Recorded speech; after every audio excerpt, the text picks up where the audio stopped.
Maybe no, we can't be. Not live on YouTube. Yeah, I know. Now we should be live on YouTube. Okay. We should be live over there on YouTube.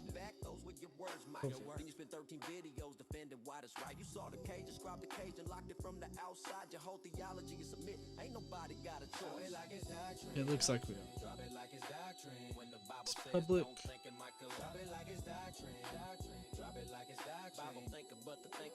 Dual streamy thingy.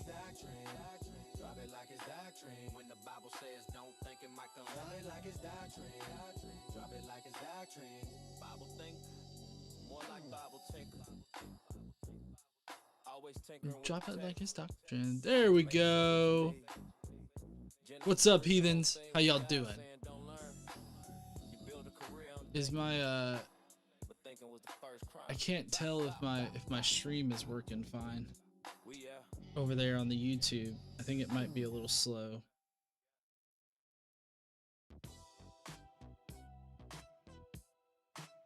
What's up? Let's see.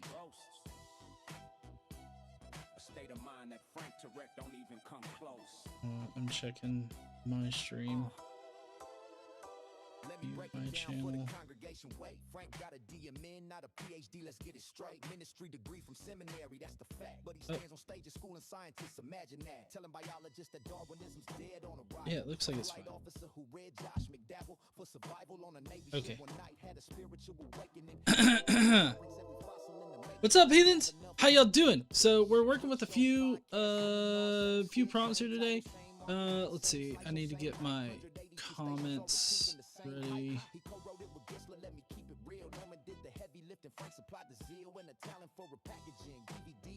No, okay. So apparently there's going to be some buffering because my system is working really slow right now.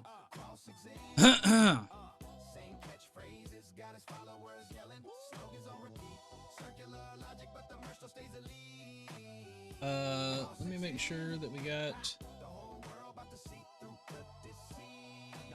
Oh.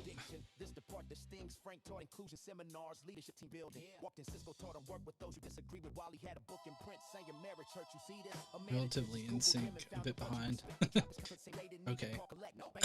Yeah, you know, I made the decision not to restart my system before. Just know you ain't changing any minds, neither are we for you. Well, Noah, do you want to come and have a discussion? I'm here to have a discussion. And so if you're willing to have a discussion on stuff, then I would really like to talk to you. Yeah, that's true. What Casey said. I do change minds. It happens quite often, actually. Let's see, let me get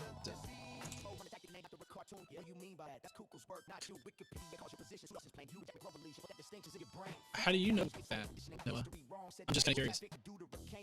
Because I don't really see how you could know that I've heard those arguments. I mean, maybe I have, maybe I haven't. I don't know until you try to tell me.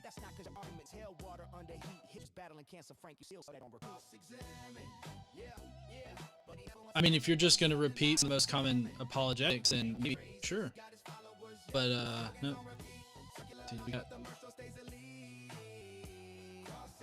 Let me pause the over there on YouTube. You told college kids to ask. So let me ask you, Frank, what do you mean by any of that? No science degree. No philosophy. I can't. You say official account slowly building, and you're not going to engage. Like, what are you building there, Noah? Also, I can't request you up, or I would request you up, but yeah. Then just don't believe it. Why not go on about your day? Let's see. Let's see. I don't think it's showing. I gotta get my headspace right. Hold on.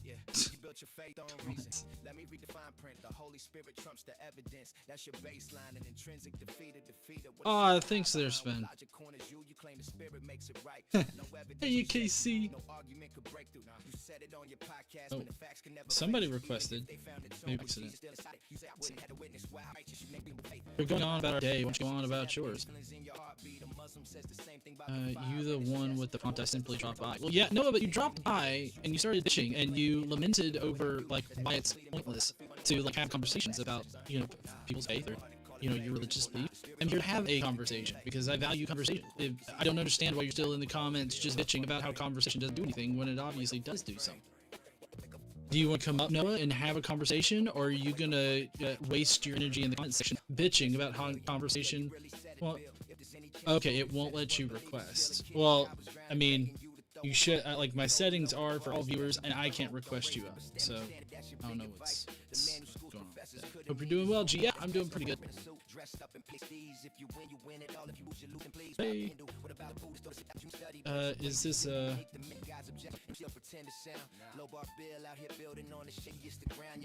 Hey, babe. Hey, honey. How you doing? I just have to say, this Noah guy, like, he joined your stream. Like, he's telling us to go on about our day. You go fuck on about yours. You joined this stream to complain. Like, what the hell is that?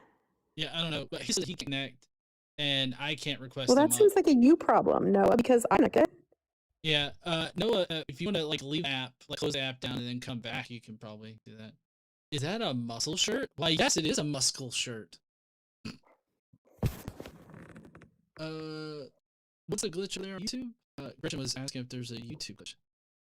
TikTok yeah, because TikTok is fine. TikTok has no problems. There's no delay. There's no skipping. YouTube is extremely choppy. Like, it's very bad.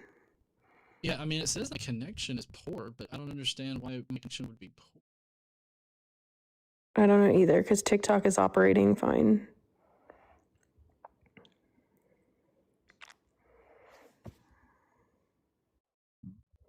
Well, that's weird. I mean, yeah, for some reason my camera is like really laggy. It's like I'm not exactly sure why. Maybe I've got too many apps running. That would be so cute, John. What? Here, let me try. Let me try shutting some shit down. If anybody would like to request up, I'd love to talk to you about stuff. Well, I've also got the Video Ninja open. If anybody wants to come in there, every and I'll time be glad to leave for all the misogynist, and I'll be glad to leave for the misogynist dickheads who don't want to. Oh, sorry, duck heads who don't want to, have a conversation with a woman. Yeah, it's so difficult having conversations with women, huh? I know we're the worst. I don't know. I think you're the best. Thanks, bae. Okay, so let's see. I'm trying to shut down all of the different things I got going on. Let's see. Okay. All right, that guy can close down. That guy can close down. That guy can close down.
Yeah, it's operating Okay. at Do you I to see if it's less okay. choppy. Uh, I just thought that guy was an idiot. I just thought that one guy was an idiot and he was like, "Why don't you just go on about your day? Why don't you? You don't like it? Fuck on." yeah. I mean, if you want to, I'm. Let's see. Hold on.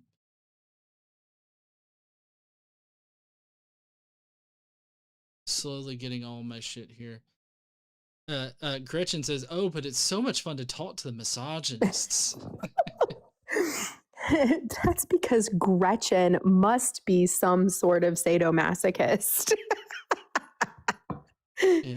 Although I do have to admit there is satisfaction in um, them melting over speaking with a reasoned woman.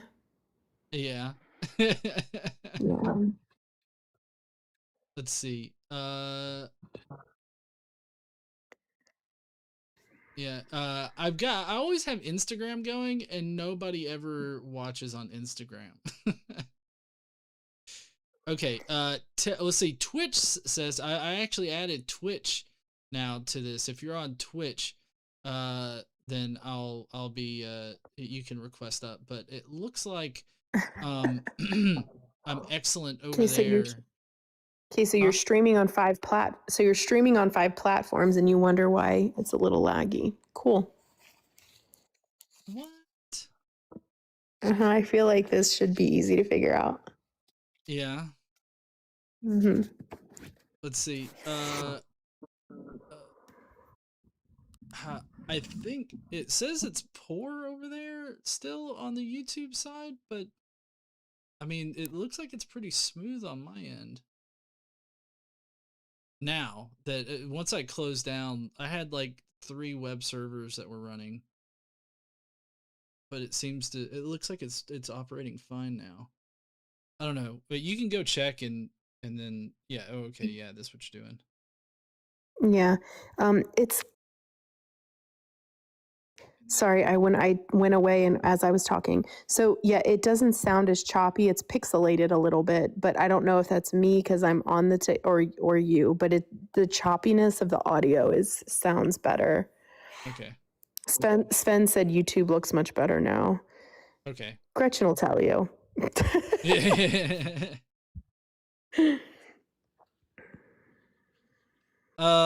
Okay. Yeah, so I've got all of this.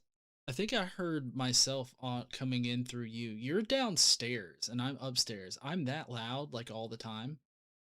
I mean, I have you on like a third volume on my phone. Do you Yeah. just Well, have no, no, super no. I mean, hearing or what? no, no, no. I meant like when I did the kind of thing. Like I heard, it's like Oh, I heard me through your phone, like from upstairs. Does that make that's really sense? weird because yeah, but I'm saying my phone is on like a third volume. Like my volume isn't even high on my phone, so I'm surprised you heard it. I I am on just the got couch really though. I am on the couch though and not in the bedroom anymore. I folded probably 2/3 of the clothes. okay. I took a break. So I'm glad that you took a break. By the way, I know that you've been taking care of me, which I don't know if anybody knows, but I had shoulder surgery. If it looks like I've got piss on my shoulder here, my arm, it's not. It's iodine. Mm, Because I don't know if you can see, but I had shoulder surgery. And so yesterday. yeah, yesterday I had shoulder Mm. surgery, but I'm here today, doing this stream for nobody to come in and talk to me, which is cool. I'll get to hang out with people in the chat for a little bit. I've been laid up. Yes, Gretchen says yes. That's much better. See, you I'm a just have to bit close some quiet. of your shit. Yeah, I know. I just got to learn how to say no or stop or something. Um, says I'm a little low. I can pump that up a little bit. Let's see. Hold on. I can maybe, let's see, focus right. I can turn it up a little bit. 2 plus 2 dB. Or I could just bring it closer to me. There we go. Maybe that's it. Aloysius Tabernacle says 100,000% agree. 10,000. Is it 10,000? Yeah. No, honey, that's 4 zeros. 3. Yep, yeah, 4 you're zeros right. is 10,000. Never mind. Spen said I could ask a random question. What is the most merciful concept of an afterlife to you? I'm not really sure what that means. Merciful. Let's see. We got Digital DJ that's requested up. I'm not sure about merciful. What would a merciful afterlife be? I don't know. Hey there, DJ Digital. Are you over 18? Yeah, 41. Cool. And what are your pronouns? He. Cool. So, what would you like to talk about? Oh, also, what are you religious, non-religious? Non-religious. Oh. You are religious? No, I'm non-religious. No. No, non-religious. Okay, so would you say that you're atheist or agnostic? I am atheist, but I'm not religious in the sense of I conform to, religion. So you have Just, you have a God belief. Yes. Like Christian God, Yahweh God. Yeah, I guess you could say that. Yeah. Okay. Oh, okay. So all right, Christian. There we go. Okay, you got. All right. So, what would you like to talk about as far as like either the topics that are up there or any other kind of topics you want to discuss? Yeah. So God isn't real. All right. Yeah. Okay. So the concept to me, I'm not trying to be disrespectful, but doesn't make sense. Right. So. Okay. Here's why. Okay. Here's why. You exist, right? We all exist. We all are something. We all are considered something, and by definition of existence, that is something. Now, this something can't come from nothing at all. You know what I mean? Something had to come from something else in order for it to exist, in order for it to consider creation.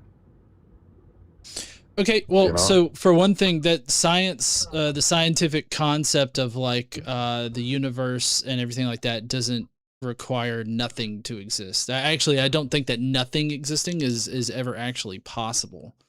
Right, it's so, huh? Nothing exists is redundant. It don't even sound, nothing doesn't exist. It's better to say nothing doesn't exist. Well, okay, no. So what I'm saying is that like the concept of nothing that you're talking about, I don't think that's possible. Right. Me too. I don't think you can get something from nothing. Right, but science doesn't say that. Exist. Science doesn't say that though. I know. Well, okay, science. Okay, and atheists don't say that. More importantly, atheists don't say that. Got you. Okay, so if atheists don't say that, so you believe something, which is considered something, came from something else, right? Well, I mean, I think that the universe is eternal, and because the universe is eternal, like that's just the, sort of the necessary thing is just the universe existing. So I guess I don't understand what your problem is with that. Like, I mean, I'm guessing that you would say that God is eternal, but I would say that you would need to prove God as a being or having a mind or something like that, Gotcha.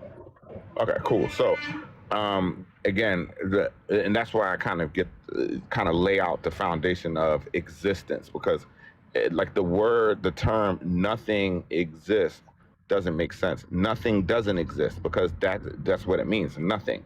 So when you say nothing, that means there's no existence there.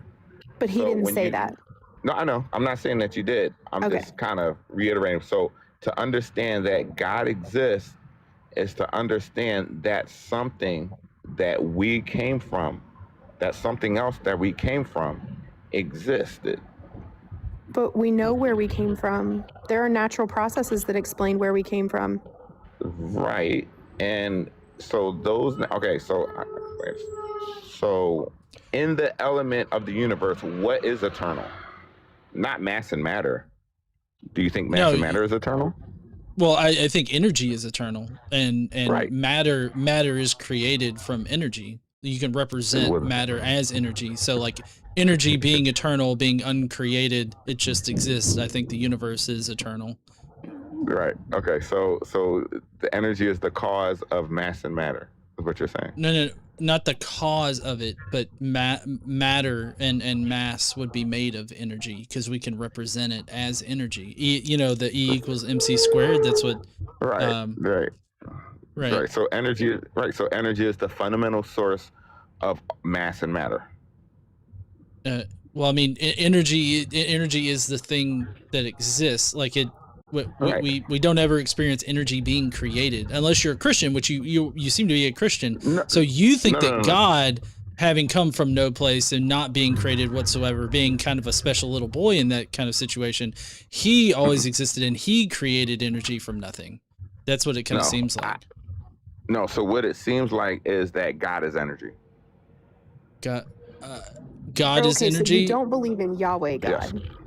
I do believe in Yahweh God. It's just then God's not energy, because that's not the argument for Yahweh God. So you have to let's stick to one of these at a time. So either God is energy or you believe in Yahweh God. Those two things are not the same. There is no biblical reference to Yahweh God being energy. Got you. So here's a biblical reference. Well, first of all, the term energy is kind of more of a modern term. I don't even think that they even used that term, I guess, in a sense back then. I think the term was more spiritual. But spirit doesn't mean energy. Right. Spirit, the magical concept of spirits is different than energy. Got you. So is dark energy invisible?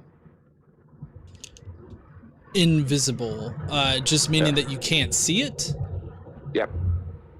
I mean, in that particular respect, sure, but we can detect dark energy. Yeah, of course. You can detect we can't detect God, and we can't detect spiritual shit. Okay, you can. Okay.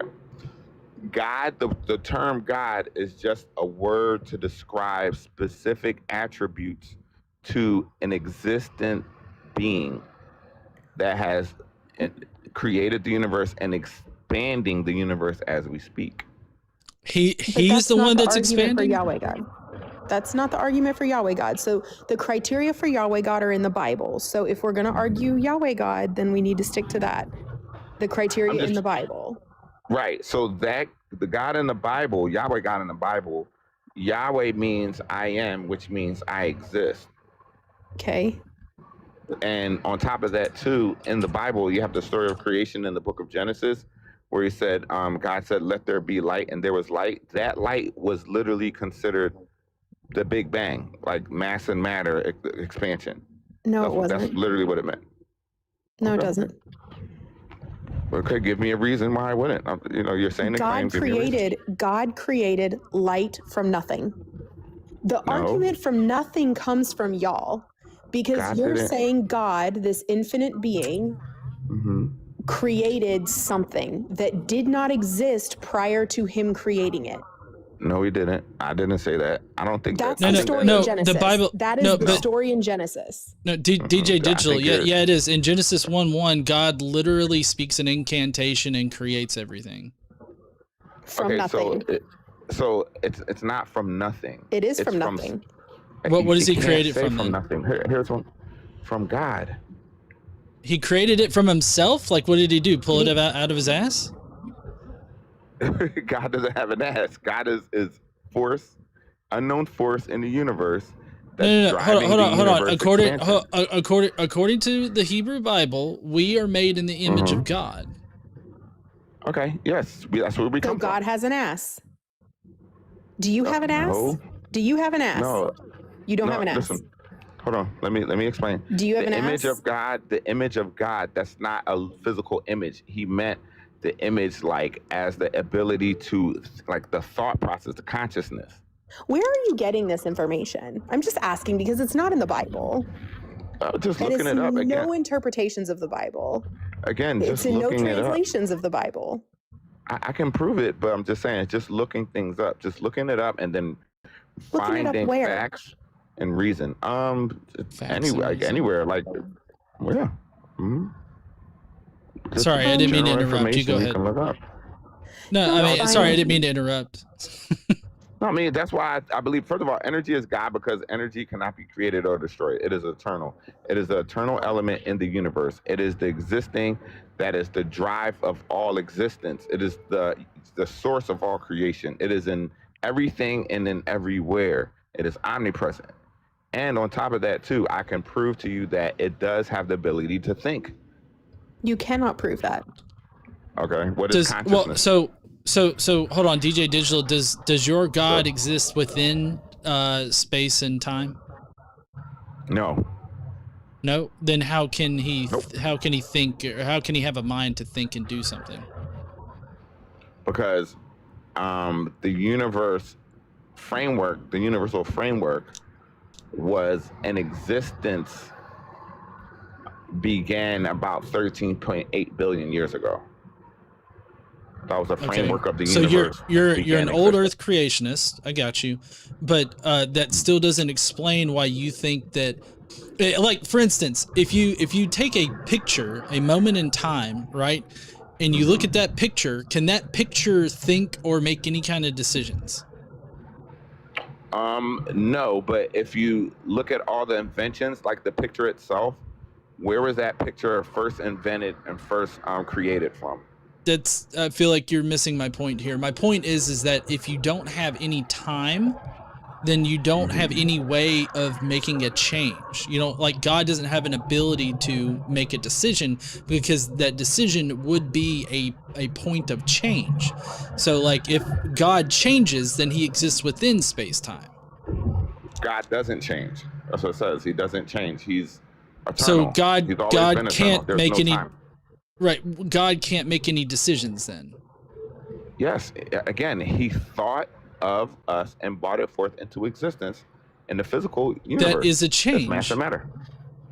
Okay, that's not him changing. That is the universe began. No. The universe, I'm not saying that he changes in the way that you're talking about, but making a decision is a change. It's going from one state to another state.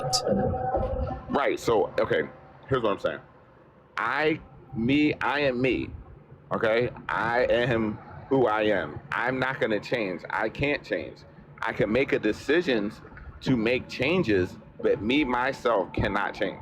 You've never changed in your whole life. You've never changed your mind. You've never changed. Like, your body grew and you became an adult person, I assume, so you changed. You learned things as you aged, so you changed. Right, but if I'm all-knowing and all-eternal and all-powerful, why would I change? I'm eternal. I can't change. There's no beginning or end. So I get it. You don't understand how time works and the fact that you need time in order to do something. But also, I'm so sorry. Hold on. In the Bible, God changes. Throughout the Bible, in the story, God changes. God changes his mind and how he deals with humanity. He decided he was going to destroy everybody on earth except for Noah and 2 to 7 of all the kinds of animals or whatever. And then he made a promise that he would never do that again, and he wouldn't handle that. God in the Old Testament has all kinds of rules for the Jewish people, or the Israelite people. And then he comes to earth through Jesus and changes how that all works. So, like, I'm sorry, but God changes within his own text. Yeah, DJ Digital, do you have access to a Bible at all? In a minute, yeah. No. It's fine if you don't. I can read it to you. So it's Jonah 3:10. Okay. Jonah 3:10 is the scripture that we're going to read right now. It says, God saw what they had done, that they had given up their evil ways. So he changed his mind and did not carry out the destruction he had threatened. No problem. I'm not saying God doesn't change his mind. You said that. You literally said that he does not. No, that would be a change. Like, changing his mind is a change. No. Okay, remember what I said? I said, I am me. I can't change. I don't change. I mean, I can change as far as development and growth, but I'm still me till I die. What do you mean? What do you mean that you can't change? Because people's minds change and people do change. What about that person who the thing got shoved through their head and their personality totally fucking changed? Like, people can change and do throughout their entire lives. So what do you mean? Maybe we're talking past each other. What do you mean by change? Okay, so what I mean by change is who I am. I am a human being. I exist. So you can't become like a turtle. No, I can't. Okay, but that's not what change means. Like, if you're saying you can't, like, I mean, I get that is a change. I get that is a change, but like, there are lots of other changes and you can change. You're saying you can't become another species. Is that what you mean? That's what I mean. Right. That's what I mean. Now you're talking about changing my mind. Yes, I can change my mind. Okay, so when you say you can't change, you're talking about evolution. Is that what you're talking? That's okay. I felt like we were talking past each other, so like I just wanted to clarify. So okay, so you're talking about evolution and how human beings can't become another species. Yes. Okay, then maybe John, you can go ahead and take it. That's what I mean. That's what I mean when I'm saying God can't change. Right, but so my point is that, so let me get back to what I was saying. What I do want to recognize somebody though over there on the YouTube side.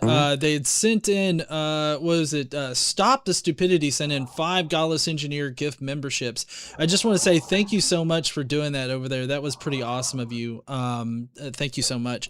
So you let me make sure that I understand. You believe in the Yahweh God, and your Yahweh version of God does exist outside of time, but yet he can still make decisions even though he's outside of time.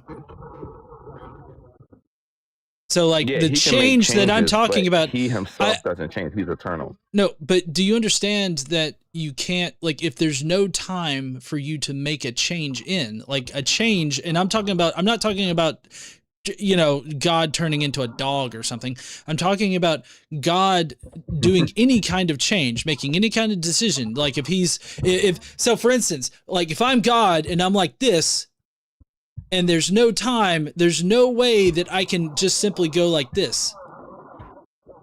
Like if there was no time, I can't do this action.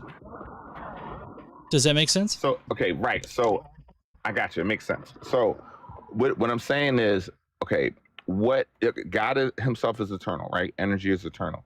So one day he said, I'm going to make something different from this state of being, this eternal state of being that I am. I'm going to make something out of myself, begotten from myself. I'm going to make mass and matter. So he said, boom, that was the change. He didn't change, but he changed. No, right.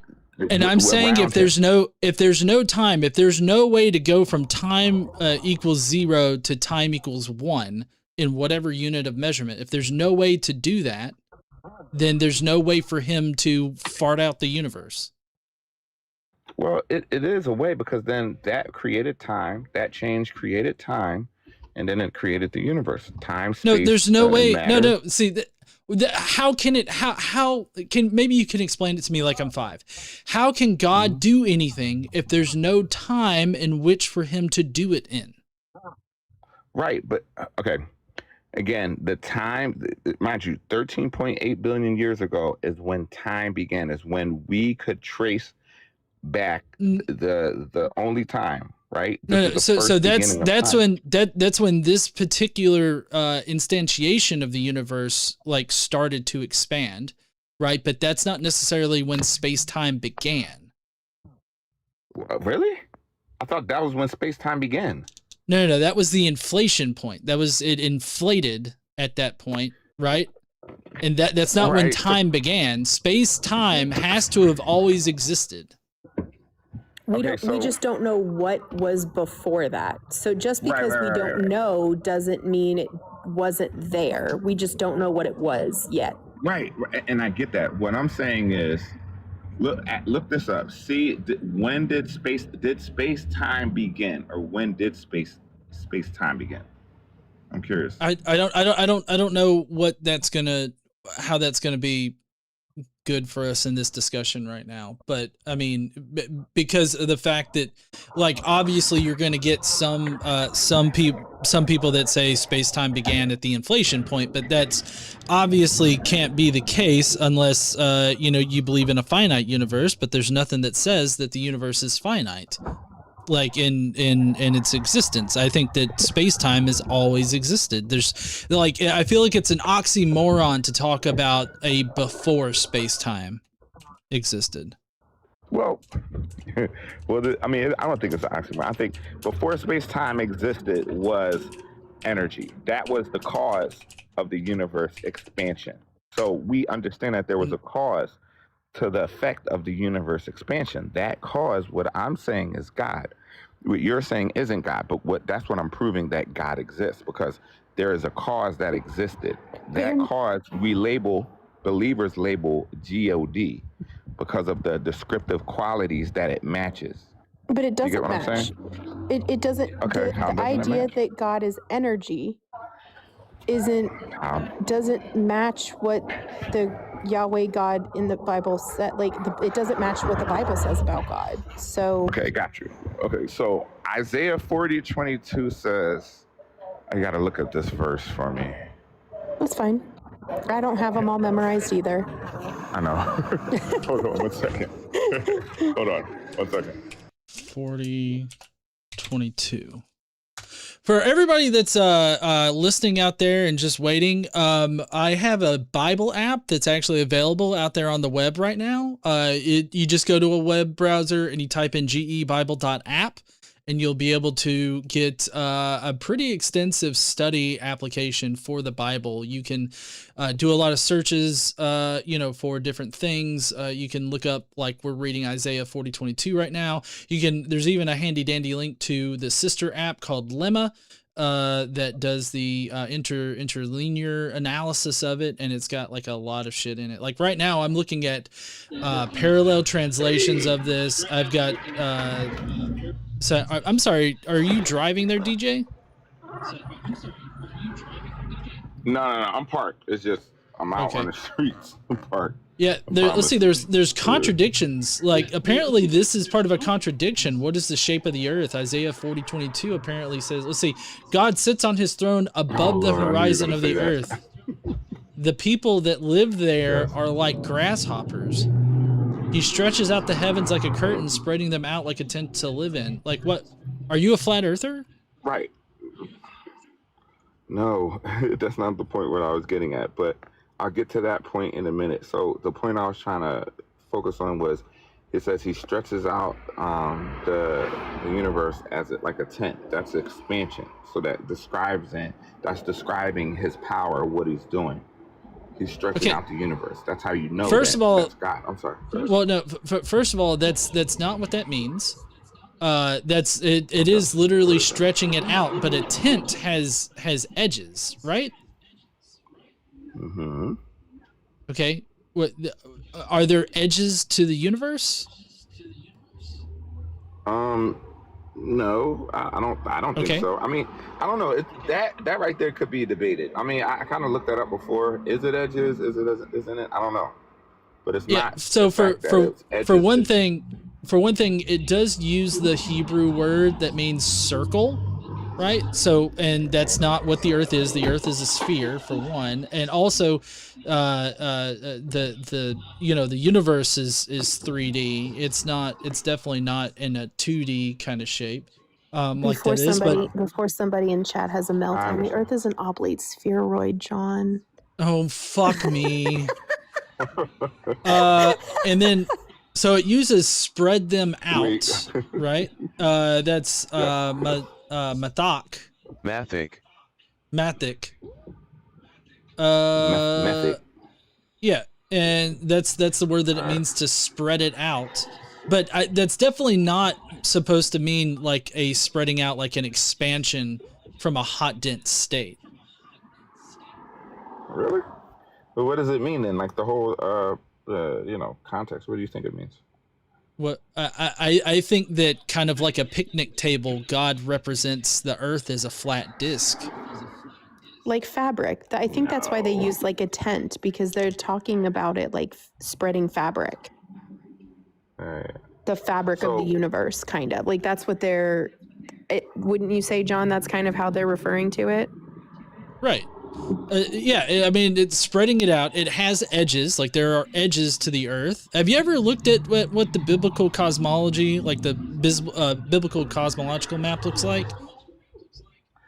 Yeah, I mean, it's different. It's definitely different. It's wrong, but yeah, different would be one way to describe it, sure. Right. I take it you don't, because you're not a young earth creationist, I take it you don't subscribe to the biblical, the thing he's talking about, the cosmological map.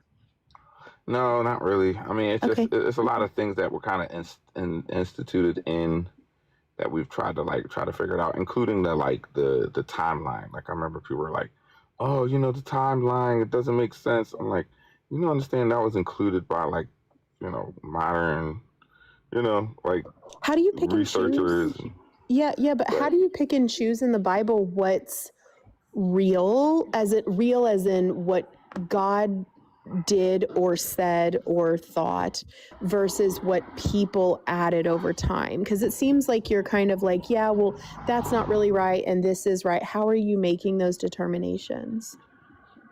Just looking at the original Hebrew text, like the original script, Hebrew script, trying to decipher it from there. I know it's difficult, trust me. So a lot of things has been changed over time. I took a Hebrew class once. It's hard. Hebrew is difficult to learn. John also took a Hebrew class, so I also built my own interlinear study Bible that has like a whole bunch of like Hebrew. It has Hebrew, but it's also got like several commentaries about it and everything. So, I mean, like it definitely means like a flat earth kind of thing where God is like using the earth as his footstool because he places his feet upon the firmament, which he thinks is real, and they present it as real. Do you think that there's a firmament? Okay, so firmament, and from my understanding, because I looked this up so much too, my bro. It's like, how many times I talked to flat earthers and looked this up, research. So for my study, it was just talking about the atmosphere. So, if people think the firmament is just like this physical glass dome, I don't think it's that. I just think it was just talking about the atmosphere. Okay, so have you ever heard of the word eisegesis? Eisegesis. Oh, no, it's when you take, like in the Bible specifically, it's when you take the words of the Bible and you layer on top of it like your own understanding of it, and you make it say what you want it to say, as opposed to exegesis, which is extracting. That's how I remember it. It's extracting what the text actually says. And so what you're doing is you're changing what they mean in order for it to work in a more realistic context, when that's not what they were trying to do. What they were doing is they were layering on top of it. What you're doing is layering on top of it what you want it to mean, as opposed to what it does mean. Gotcha. So, can I kind of give you the reason why I think energy is God? And it proves it. Sure. Please explain to me why energy is a sex trafficking, genocidal blood god.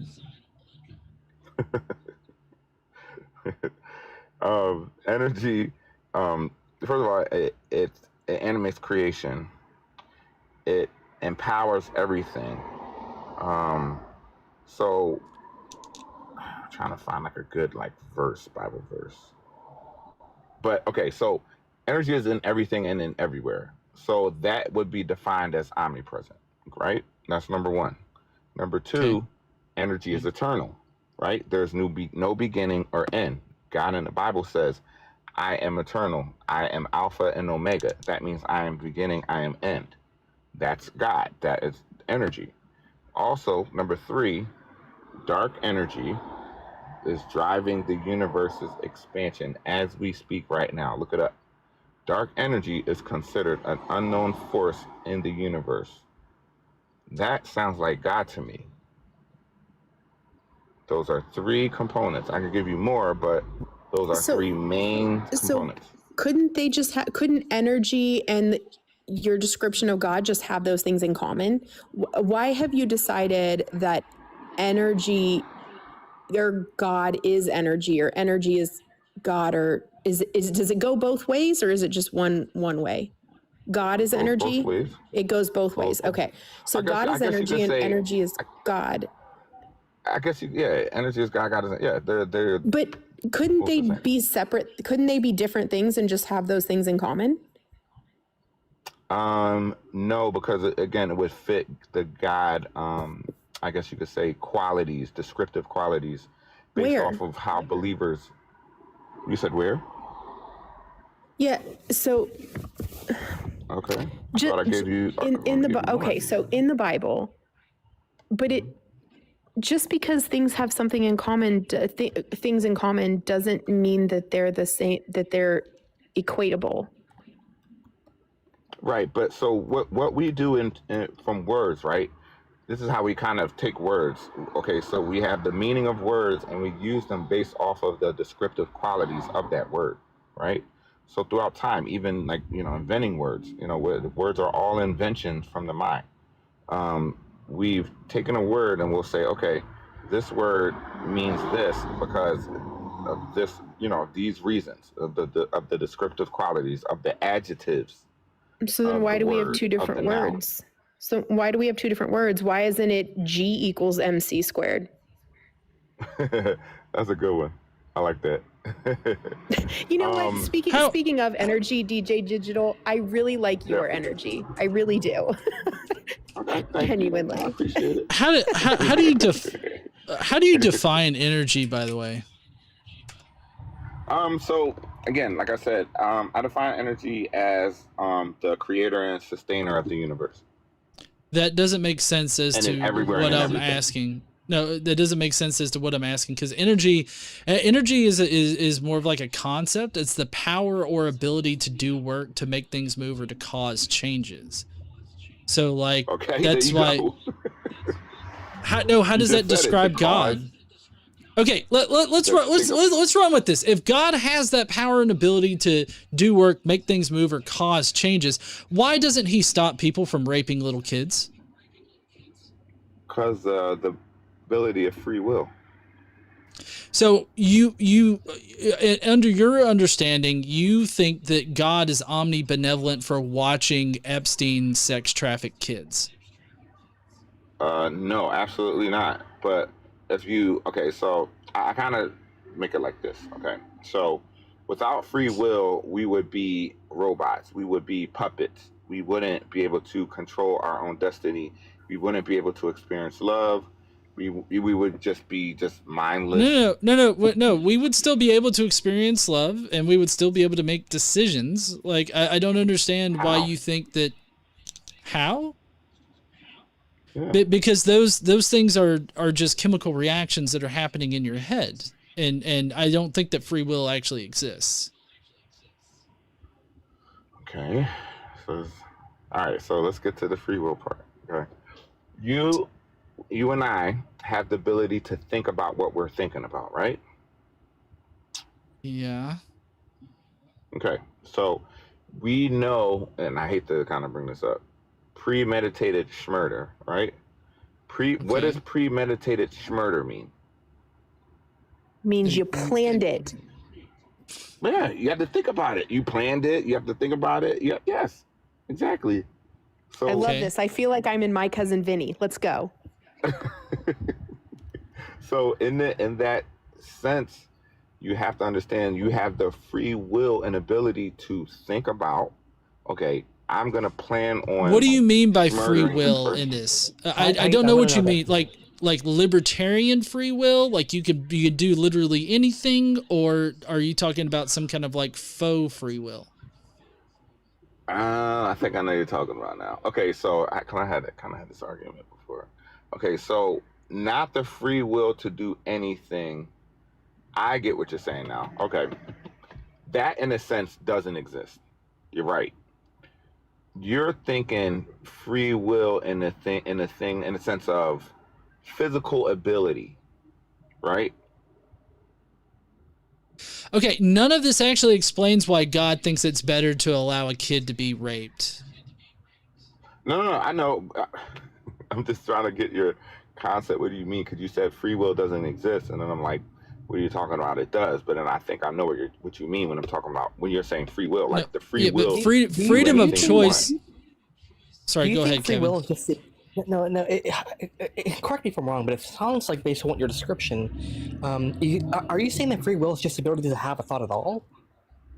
Yeah, just to have a thought. It's just a thought to think about. What free will is. How that works, though. That's not what free will is, because you can't control your thoughts at all. You can't control your thoughts? No, you can't. No.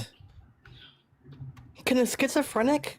You don't have to have a disorder for this to apply, but can a schizophrenic control the delusions that they have? No, not in the sense of schizophrenia. No. Well, not in the sense of anything. That's just more of an extreme example. But you can't choose what you crave. You can't choose your preferences either. Okay, so I get what you're saying. So yeah, go ahead. That's all I had to say. Control every thought. No, I get what you're saying. We can influence which thoughts we focus on and how we respond to them. That's what it says. So every thought that arises, we can't fully control. Not really. No. No. So DJ Digital, I have clinical depression, and do you think that I have the ability to just like not be sad? No, because you said, do you think you have the ability to not be sad? Like, do you have the ability to not be sad? Like, in general, at all? Yeah, but it's a Fake thought. it till you make it, John. It's like a thought exercise. Yeah, Dr. Joe, if you want to request up, feel free. Yeah, somebody help me out. Listen, isn't it a thought exercise to like? Okay, so if you're depressed, like again, so if you're clinically depressed, isn't it a thought exercise to kind of like, okay, let me try to control my thoughts or start to control No. No, you're talking. At best, you're talking about CBT. CBT isn't about controlling your thoughts. It's controlling your response to your thoughts in the most productive way. Understanding what you have control over. That's not the same thing. Okay. Yeah, so I mean, learning too, man. Look, I'm not saying I'm all knowing. That's a very common misconception. Can you control you control your actions? Mindsets, habits, and responses. I'm just looking up something. Well, in a sense, that's another way of describing it. Sure, it's a way of training, your response to them. Sure. Yeah, I mean, there are tools that people can use to help with, anxiety and other kinds of issues. There are tools that you can use to help with that, but I don't think that you can necessarily, I do not, it's a chemical thing in your brain that you're not controlling. Because I think if you could control that, right, wouldn't you think that anybody who had clinical depression would just be like, hey, chemicals, stop fucking depressing and like get your shit together, and then they'd be fine, I really wish right? So, sometimes. You would think so. I wish it worked that way. Brain. That would be great. Right. No, I mean, I get what you're saying. Like, because I'm looking it up. You can't directly control your thoughts because it's a spontaneous, like you said, it's a spontaneous reaction of your subconscious mind. It's like an automatic thing. So I get that, what you're saying. Yeah, it's chemical. It's not really spontaneous necessarily. It's chemical. Thoughts originate into the circuits happening in the corpus callosum.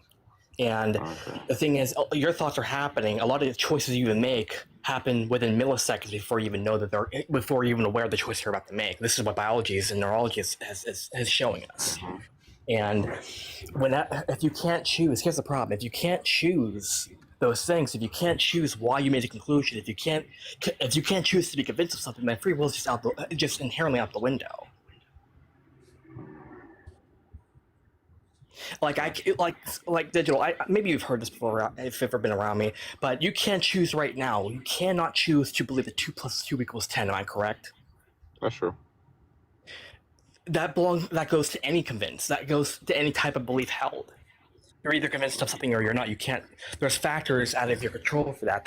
And to physically understand it, in physics, there's no pause within your particles internally that gives moment for you to intend authorship, intend a meaning to the information that they're processing. The only thing you get to do is your most immediate authorship of how you respond to it. That's the basics of it. So that's what Brian Greene experienced. So anyway, yeah, DJ Digital, we've kind of been a little bit all over the place with everything that we've been discussing today. There were a couple of super chats that I needed to get to before you left out, just in case you wanted to say anything about it. Yaya Ming Kaiser says, "This is my tithe to GE for today. GE and his lovely wife are doing the good work of actually revealing the content of the Bible." Thank you so much there, Ben. I appreciate you so much for that. And then there's the atheist mechanic who says, "You'd think if a God actually existed, they'd have their message be clear and not so open to interpretation." I feel like God would definitely not at least need to be reinterpreted, like actively reinterpreted, in order for it to make sense and whatever view of reality that we have, like at any certain point in time. And then Dade Murphy says, "Excuse me, your conscious decision making is influenced by internal and external factors over which you exert no control. Free will is an illusion." And I'm in agreement with Dade right there. So I get what he's saying, but like the free will. Go ahead, I'm listening. Oh, I was just going to say... Go ahead, Digital. I'm actually curious on what you have to say. Yeah, I want to hear what you have to say, too. Next up, though, is Trent Mabry over there on Video Ninjas, who we're going to get to next. So, but I just wanted to give Trent an acknowledgement there that we're going to get to you, okay, bud? But go ahead for any kind of final thoughts or anything like that there, DJ. Yeah. So free will, the idea, people can choose their own actions, without any force. So, okay, how can I say this? Like, because we have a conscious control over our choices, right? That is the idea of free will, being as though we have the conscious control over it. So, yes, I agree that we can't control our thoughts, but we can control our choices. But within that thought. In forensics, the problem is in forensics, and that's my field. In forensics, we know that the thought always comes before the choice. Right. Even if it's small, even if it's a minor, even if it's by the millisecond, the thought always comes before the choice itself. Even if it's especially if it's an impulse. But yeah. But also, do you think everyone has the ability to make choices for themselves? Not everyone. No, okay. Not everyone. Like small children, no. Mm-hmm. What about if you're born into a country that instills Sharia law? For example, women in those countries are not allowed to drive. Most of them are not permitted to go to school. They make no choices over their lives. They have no choices over what they wear. Where is their free will? Good question. I mean, unfortunately, it's been taken away. Unfortunately, but so how can humans take away what God gave them? Man, I know because the world is corrupted. Unfortunately, humans. Like, I'm sorry, real quick. So no, go ahead. You're right. So why would humans take away what God has granted us, the ability to free will, which is a great gift, by the way. But unfortunately, humans have failed in this, I guess in this existence, in this world, and we've messed up the ability to choose a free will. So This gift that God has given us. Okay. That's just all. Something I wanted to add there, something for you to look up on your own at some point if you want to. Sure. The thing is, even biologically, even with the nervous system, if free will existed, we would not have an auto system. We wouldn't have an autonomic nervous system, which is basically our tell of how we have involuntary and voluntary reactions. If we wouldn't have a subconscious, if those things, if those things exist, free will cannot, because it's eating is an impulse. Sex is an impulse. You have the ability breathing, to walking, right? Yeah. Right. And preservation is an impulse. So those are all. Yeah, that's all I had. I had to add that point as well. So. Yeah, I'm gonna do more research on it, but from my understanding right now is that again, consciousness has two different forms of states. So you have your subconscious state where, like you said, we have things that we can't control: breathing, walking, emotion, eating, hunger, emotion, which is literally my specialty is emotion. No, because emotions, we don't choose emotions; they happen to us. Right, and I get that, but the conscious ability beside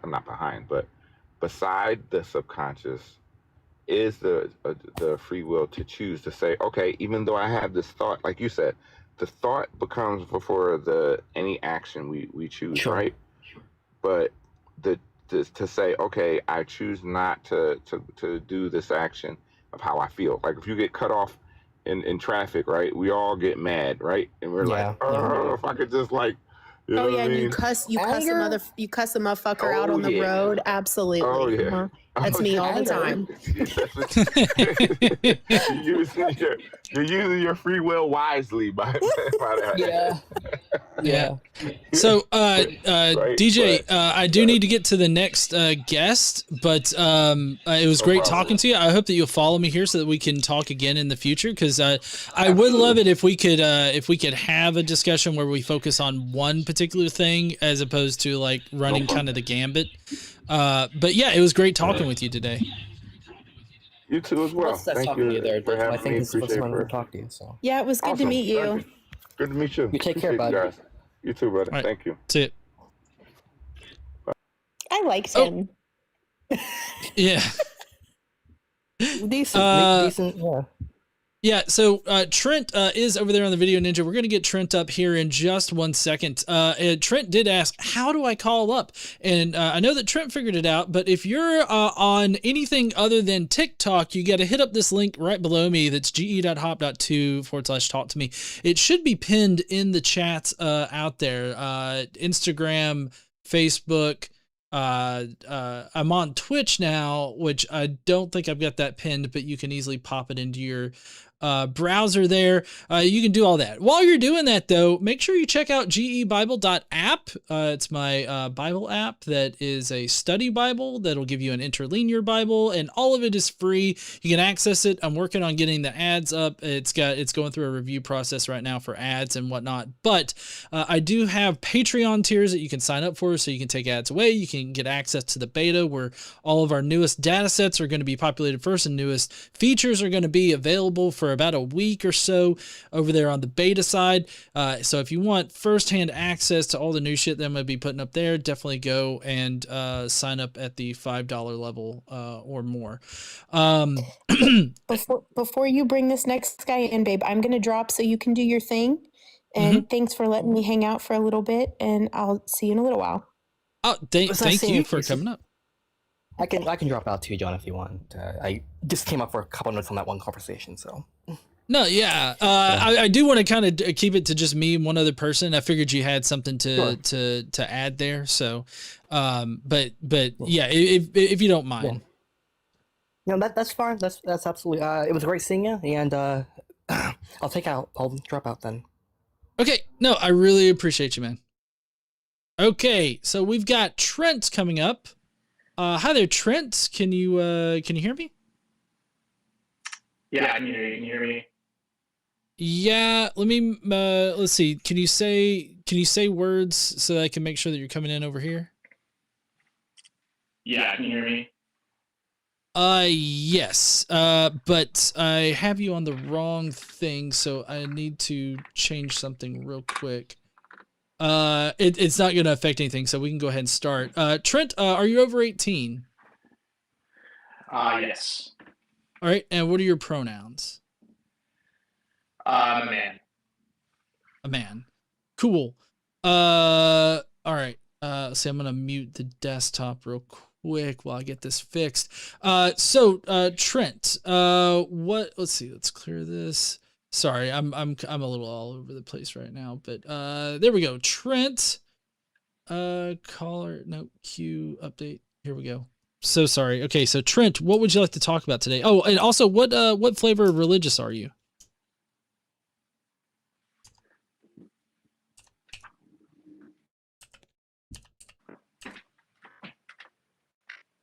Trent, you there?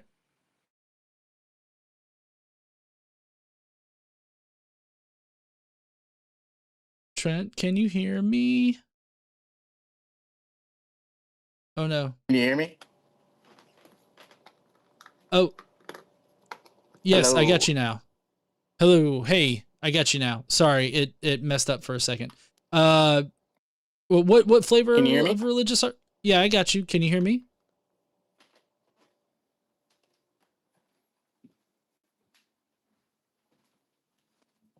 Trent, can you hear me? Yeah, I can hear you now. Can you hear me? Okay. Yes, I got you. What flavor of religious are you? I was an atheist, and I am now a Christian. Christian. Cool. All right. So Trent, what would you like to discuss today? Yeah, I kind of wanted to play off the conversation that you were having earlier. Just had a couple questions. Are you an atheist? Yes, I am. Are you a materialist? Yes. I mean, I think that the material world is all that we can determine to exist. Okay, so we can't know anything outside of sense data. Sense data. You're talking about like I'm talking about just pure empiricism, scientific discovery. We can't know anything outside of scientific discovery. I think that is the reason why science is developed. Yeah. Okay. How do you get from a scientific inquiry? How do you get an is? How do you get an ought from an is? Can science give us an explanation for morality? Uh, well, I think that you can use science in order to make moral decisions that get you closer to a stated end goal. But as far as like, science making moral determinations, I don't think that it directly does that. We can use science in order to inform our decisions. Okay, so I guess my question is science is describing things as they are, correct? Just it's describing reality as it is. Yeah, I'd say so. Okay, so how do you not commit the is-ought fallacy when The we're is-ought when fallacy. science What? so there is something that is, so science gives us a description of what is. So science can Okay. give us a description of what a human being is, the parts that make up a human being. But my question for you is how does science describing that then give us an understanding of how we ought to behave as a result? That's the is ought Oh, I fallacy. don't.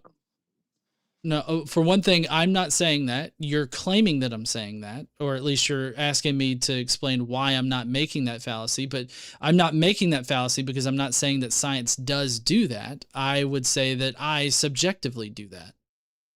Okay.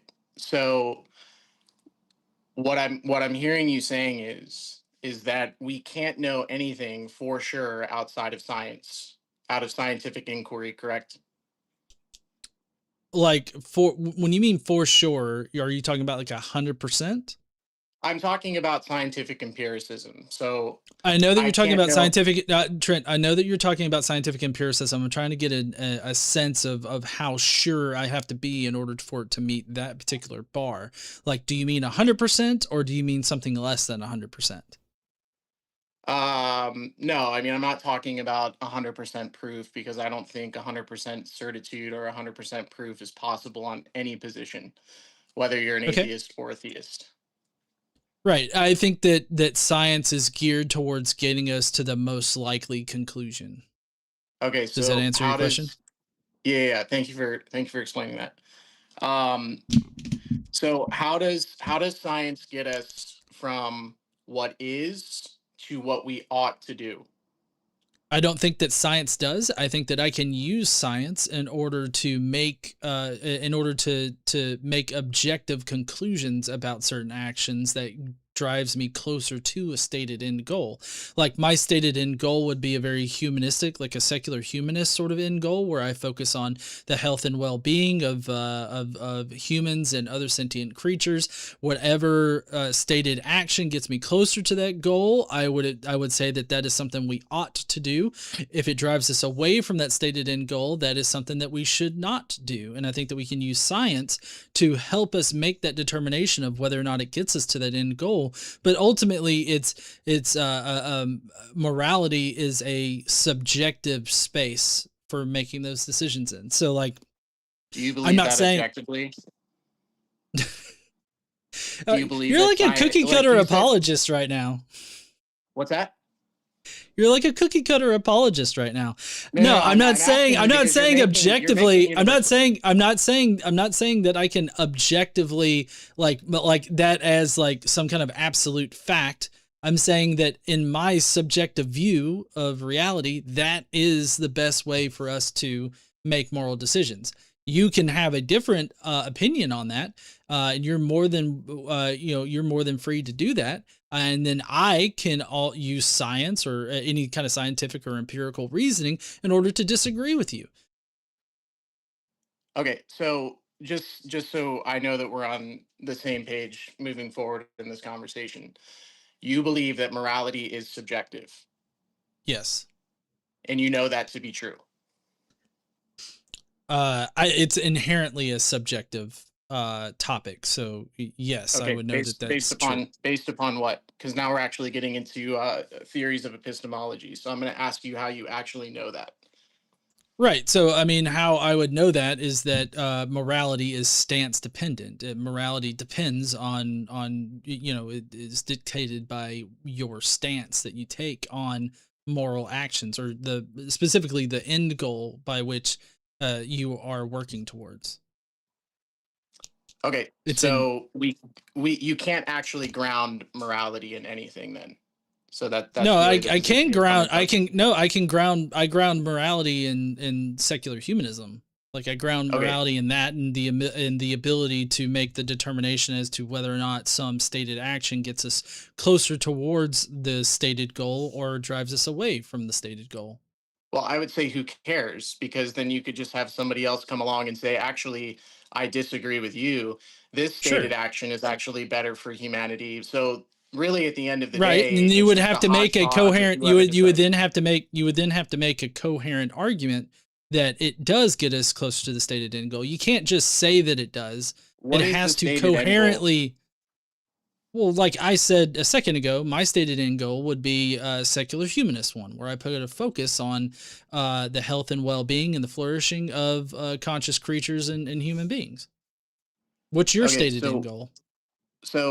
well, I mean, I would completely and totally agree with you, but I would say that I actually have a foundation to actually ground that in, whereas you are appealing to some random secular What's your humanistic found? understanding of Sure, things. sure. Let's sure. Let's say that I've got shit for actually making determinations. What's your what is your method for getting towards the health and well being of human beings and conscious creatures?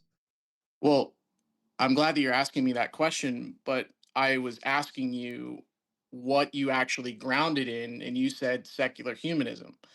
So Right. my question is, what secular humanism?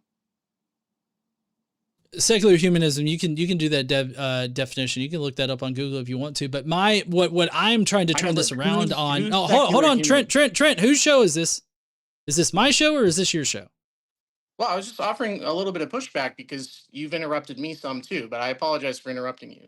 So No, I'm not complaining about you interrupting me. What I'm trying to say is that let's just assume that I have no way of making these determinations. How about we investigate the way that you make these determinations? You say that you have your own way of getting towards the stated end goal of the health and well-being of conscious creatures that is not that is not based in a more secular fashion.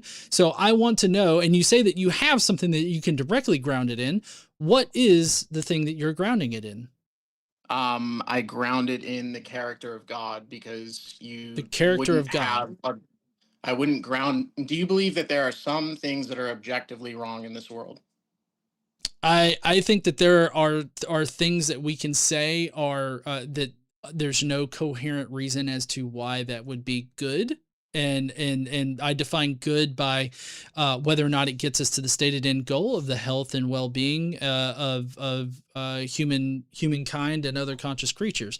So you're saying that defining the health and well-being of conscious creatures? How are you defining that? health. I need to I mean, know. Like, I need to know. That's just super ambiguous. I need to know how you're it's not actually. it's not defining it. ambiguous that the health and well-being, like health and well-being, are clearly understood. Like a healthy creature is going to live, it's going to reproduce, it's going to like they're going to continue living. I mean, all creatures eventually end up dying, of course, but I mean, from natural causes and all this other stuff. So I mean, like, just the health and well-being, like, I don't have to define, those are well understood sort of things, like healthy.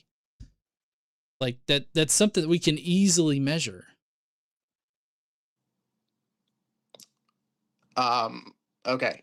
Like it's not healthy to wake up and like vomit every morning, right? Like that's a sign of something that's not healthy, because we're not, like, vomiting is not something that's good. You can make the argument that the stomach acid that you use in order to process food and everything like that is going to sear your esophagus, which degrades your health. It's also going to sear your gums and the inside of your mouth, and also it's not going to give you sustenance so that you can continue living. So, I mean, there's obvious ways in which we can make that using science in order to make the argument that, like, throwing up every day is a sign of somebody not being healthy. Now, I want you to answer right now is, why is sex trafficking little girls good for humanity? I would say it's not good for humanity. Oh, why did God command it then in his good book? Where did God command sex trafficking in the Bible? Numbers 31:18. Okay. Do you want to read it for me? I mean, I can. It's going to take me a second because I'm one-handed right now. Numbers 31:18.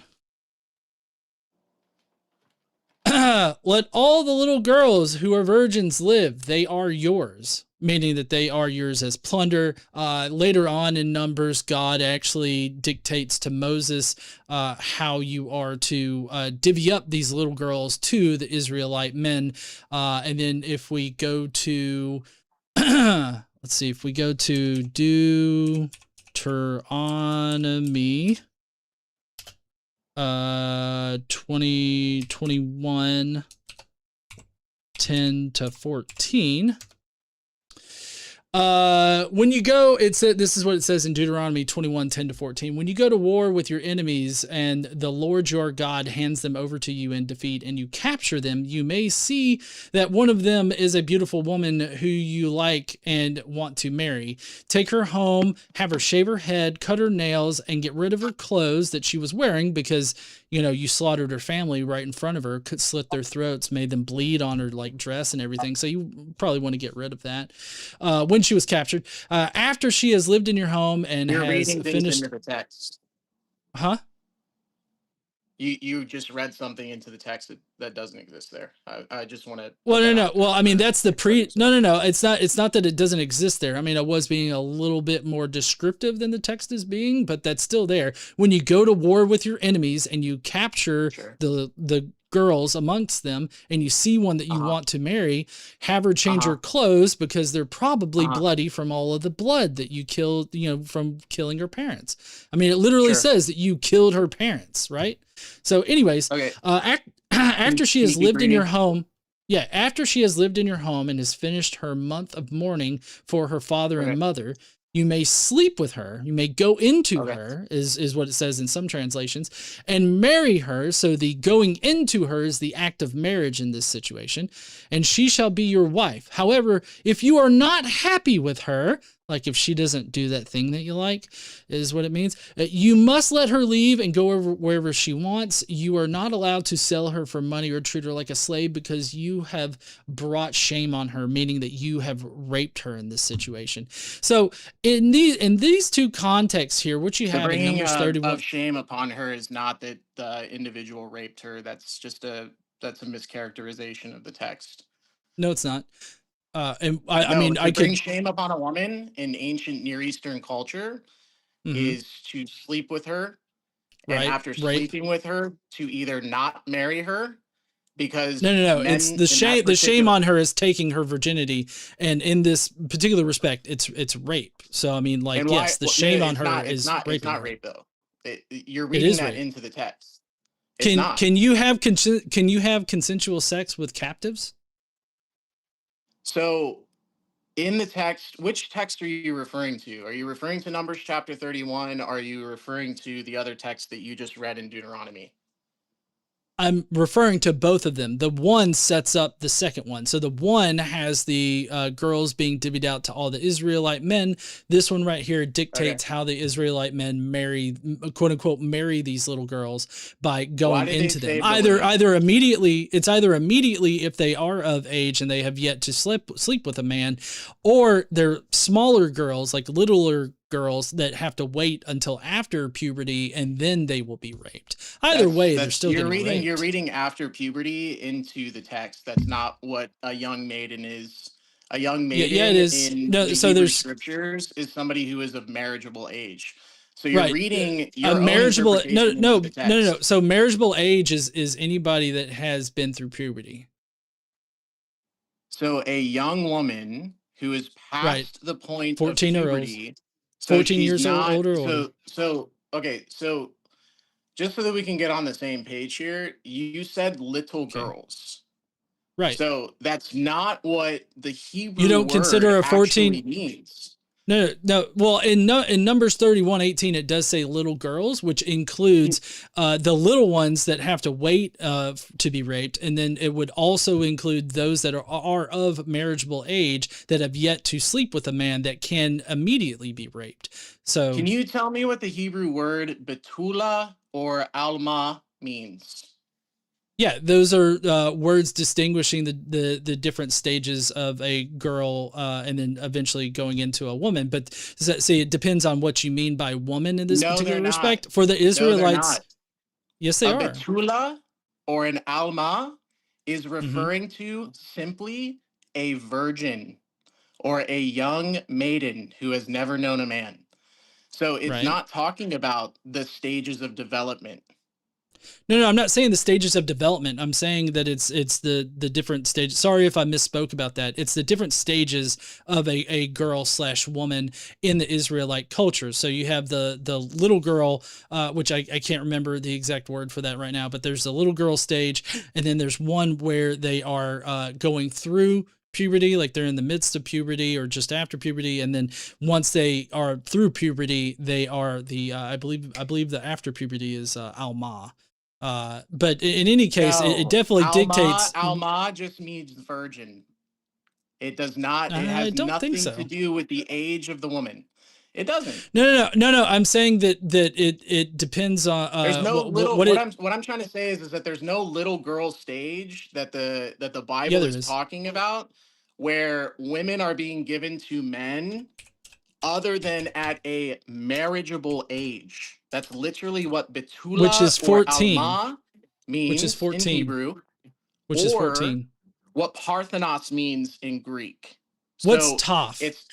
It's not talking about. It's not what's talking toph? about little girls. No, it is talking about little girls in Numbers 31:18. If you go to Numbers, Sure. Numbers I'll 31:18. I'll pull up my concordance right now. Oh, okay, great. A concordance. Like, is there any chance you can get a Brown Driver Briggs or something?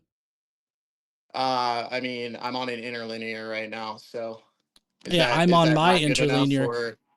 No, I'm on my interlinear right now. It's called lemma.gebible.app, and I'm on Numbers 31:18, where it says, all of the little children, women, which have not known a man, let them live, is what it says. And so it's Toph. It's Hebrew. The Strong's code for it is H2945.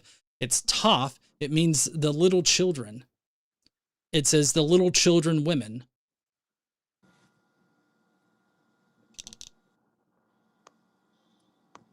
Here, why don't I can actually do this on the screen.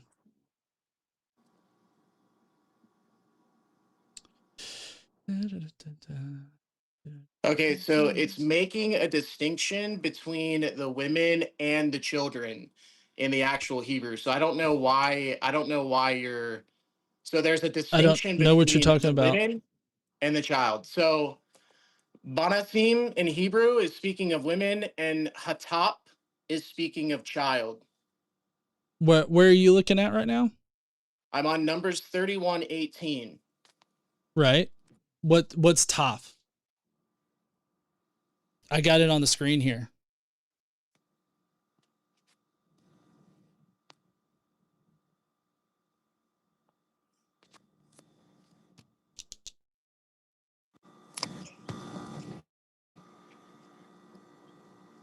Do you see where it says Toph? F.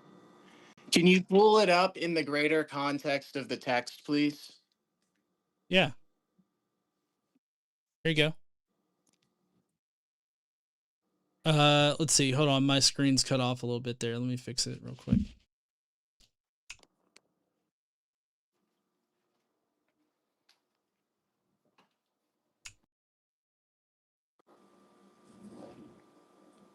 All right. You should be able to see it now. It's kind of small, but here, I'll enlarge it and I'll pull it over for you. So it says, and all of the little children, women, which have not known the bed of a man, let them live. Right. So all of the little children, women, they're making a distinction.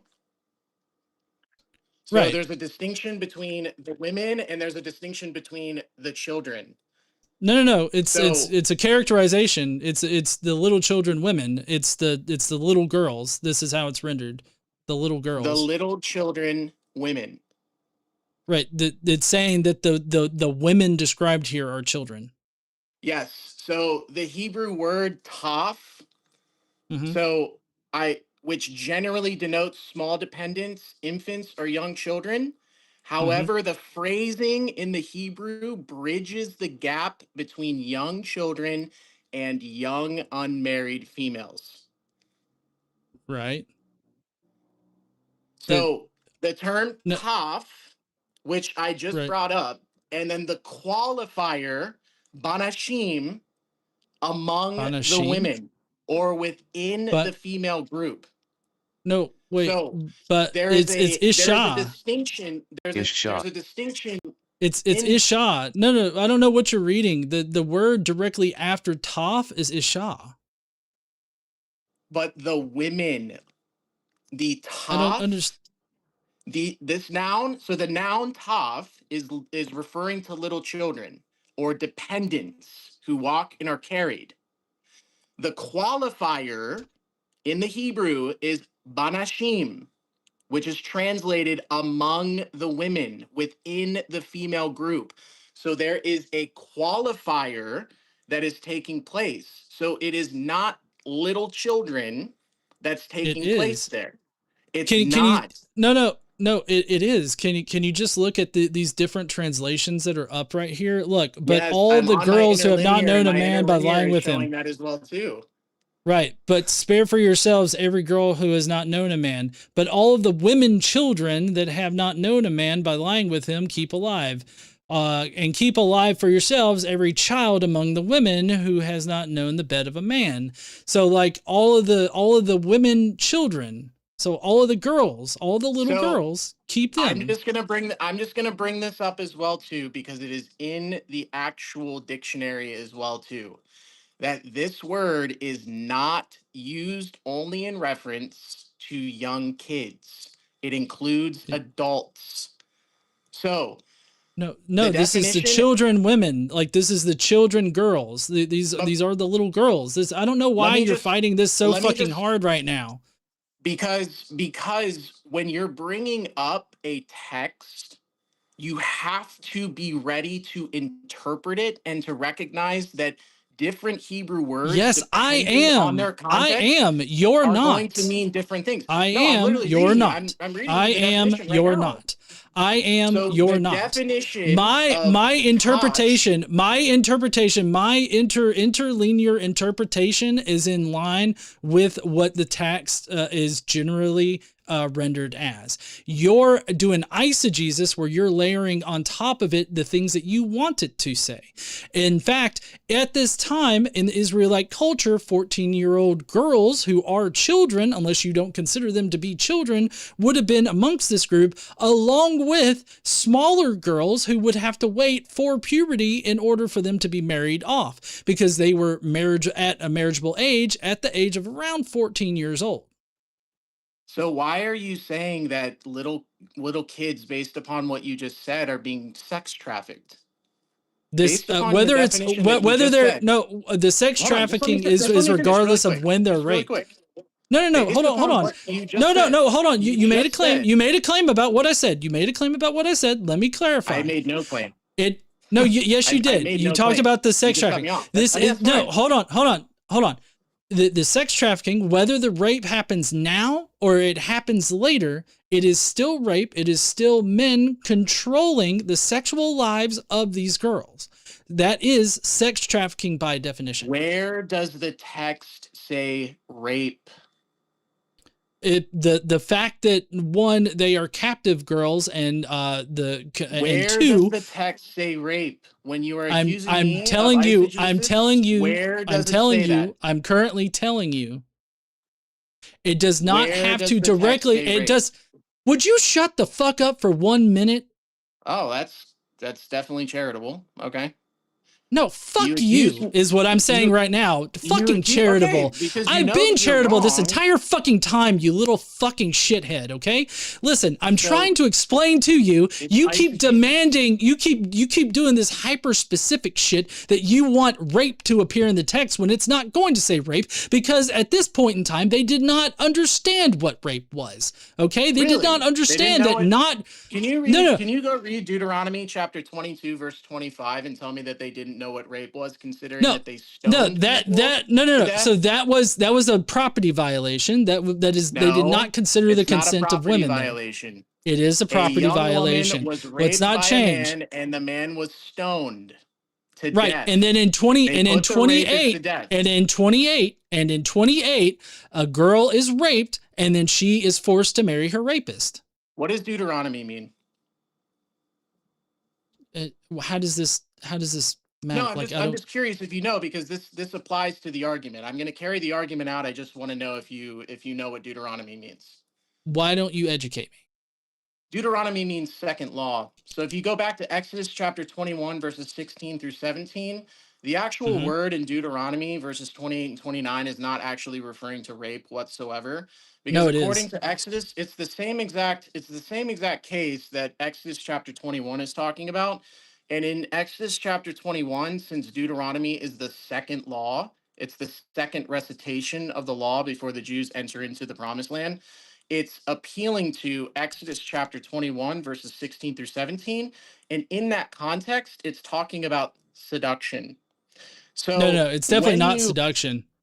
Okay, that's fine. They have a different, there's a completely different word for seduction in the Hebrew language, and it's not used there. Okay, so can you pull up Exodus chapter 21, 16 through 17? But I really want to get back to your comment that you made about before you freaked out about them not knowing what rape was when Deuteronomy chapter 22 verse 25 puts people to death by stoning for raping somebody. No, but then later on in 28, it has them forcing the rape victim to marry the rapist. So like it's not about they don't care about the consent of the girl or the woman. 21, it doesn't. Jesus fucking Exodus, Christ. Okay, look, here's the thing about Video Ninja is that I can stop you from talking. Okay, since you don't know how to have a fucking conversation. Now, in 28, it literally says that it literally does not say anything about the woman's consent. It just mentions that she is unmarried, meaning that she is not owned by somebody. Okay? And in 25, she is owned by somebody. So the man raping the woman that's already owned is the property violation that he is then unalived for. And then in 28, she is not claimed by anybody. So the only damage that is done is to the father, for which the man has to pay the father the bride price, the 50 shekels or whatever, or 30 shekels, however much they pay for women at this time. And then the girl is forced to marry her rapist, right? The two words that are used are definitely indicating that the girl is seized against her will, not seduced, because there's a completely different word in the Hebrew language for seduced. What is betrothal? What is betrothal? I don't understand. What do you? I don't understand why you're bringing this up. I'm bringing it up because it actually has a point to the conversation. When you say that a what's woman the point? is Just make the point. She's owned by another man. That's not what betrothal means. Yes, it is. In the Israelite culture, men own women. No, it's not. That's not what betrothal means. So there's literally no. So considering that there's literally no word in the Hebrew language for wife, that it's only woman. There's no indication of pairing and pre-pairing and post-pairing when referring to women. It's always just his woman. What does betrothal mean in Deuteronomy chapter 22? But betrothal is going to mean that she is owned by a man. That's not what betrothal means. Okay, then you tell me what betrothal means. It means that she's engaged to be married. Right. She's engaged to be owned by a man. Like she's about to be owned. So like she's claimed by a man. You're adding things on top of the text. So you're in one moment accusing me of doing something, but then you're doing the same exact thing right now. So what no, you're I'm doing not. Is you're quit fucking saying that I'm doing that when I am not doing that. No, you are doing that. No. I'm not doing that. So I would appreciate it if you would quit lying about what I'm doing. So maybe you could own up to what you're doing. Betrothal means that you are engaged to a man to be married. That's what betrothal means. Right. Doesn't mean that to engage, to be betrothed. Different things. So right, to be owned, you're engaged to be owned. Like they own. God damn it, man, they own women at this time. It's very explicit. 28 in Deuteronomy chapter 22 verse 28. You said that the word means rape. No, I didn't say the word means rape. I said that she is raped. No, that's not what I said. You're being disingenuous again. That's not what I said. I said that she is raped in it, not that it says rape. She's not raped. She's manipulated by the man, which falls in line with the interpretation of Exodus chapter 21, where it talks. Tell me something. Do you seize women when you go out? When you go out to pick up a woman or to ask a woman on a date? Do you seize her? So within this particular cultural context, do you seize her? Can I answer the question, or are you going to cut me off? It's like a yes or no thing. Do you? Because I was asking about you personally. When you go out to pick up women, because I don't live in that particular culture, so that's why there is qualification that has to take place. So within the particular cultural context of ancient Israel or the ancient Near East, men could forcefully use women for their own purposes. So Yeah. what this text is actually doing is giving the woman an out. No, there's no out. He's No. not. There No. is, because this is Deuteronomy. This is the second No. law. No. Exodus chapter 21 is No. the same exact law. I You mean, can say no talk all through that it all you the hell you want, want. You're being but I'm corrected. going based off. I'm going based You off can of biblical talk through it scholarship. all you want. You're literally giving apologetics for raping people. No, it says You are coming to off like a fucking manipulate. predator That's right what now. the word says. The word No, it says doesn't. to manipulate. Or No, to it does not mean to seduce. manipulate. Do you see on my screen right now? Can you? Is it showing up on the? I'm on the literally thing? Yeah. on my interlinear right now, and it Right. does I'm not on. say I'm on. manipulate. I'm on. What's this? The Hebrew lexicon Brown Drivers Briggs. Yeah, I'm on Brown Driver Briggs right now. It does not mean. It means to hold up, to seize, arrest, catch, to grasp, to wield, to use skillfully. Correct. Giggity. To seize or to manipulate. That is what the No, word to. means. It Based does upon not the say manipulate. context, I it do does not see not say. manipulate. It does not I say do not rape. see manipulate. It does not say rape. No, I So don't. can we go to Exodus No, chapter no. 21 Stop, right stop, now? stop, You know stop, why? stop. Hold on. Stop. It does not say manipulate. It just does not say manipulate. Like it Can is we not. go That's to Exodus no, chapter Trent. 21 now? Stop. Because no, you're wrong. It does not say manipulate. It does not say that you manipulate them. Tafas 86:10. The first and primary meaning of the word is to manipulate or to seize. Strong's No, to seize. It is. concordance. Let me just finish the definition. Yes, and then you can Strong's. Yes, continue. you're using Strong's, which is shit. I'm using Brown Driver's Briggs. Catch, to handle, to lay, to take hold on. I'm using over, Brown Driver stop. Briggs. I'm using Brown Driver Briggs. It does not have manipulate. To lay hold of and to wield. To lay To hold lay- of or to seize. Wield, yes. To Okay, yeah, so none of he's those mean wielding- manipulate. He's wielding power over this woman, which in that particular culture, women were deemed less significant as men. So what this text in Exodus chapter 21, since this is the second iteration of the law, in Exodus chapter 21, the father is allowed to refuse the bride price to this man. And I can also point you to Jewish sources that say even the woman is allowed to refuse this man. So, based upon That's a lie. Exodus chapter 21, She had us. this is biblical hermeneutics. It's This is not. how you interpret scripture. This You is allow this is scripture to lying. You Is know what what the this fuck he's is. talking about. Okay, so you guys, all right, I guess you guys have the monopoly on biblical information. So No, I'm no, going no, based no. I upon don't say what that. I'm saying that there's a scholarship completely says. no. Hold on. I'm saying that there's a completely different word in Hebrew for seduction, and it's not being used in Deuteronomy 22.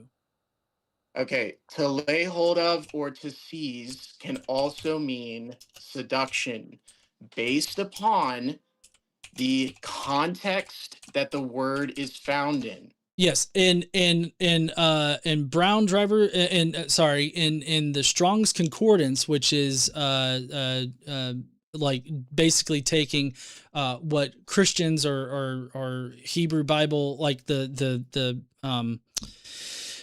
religious people's needs and placing it upon it. You don't think the Hebrew one is doing that though, correct?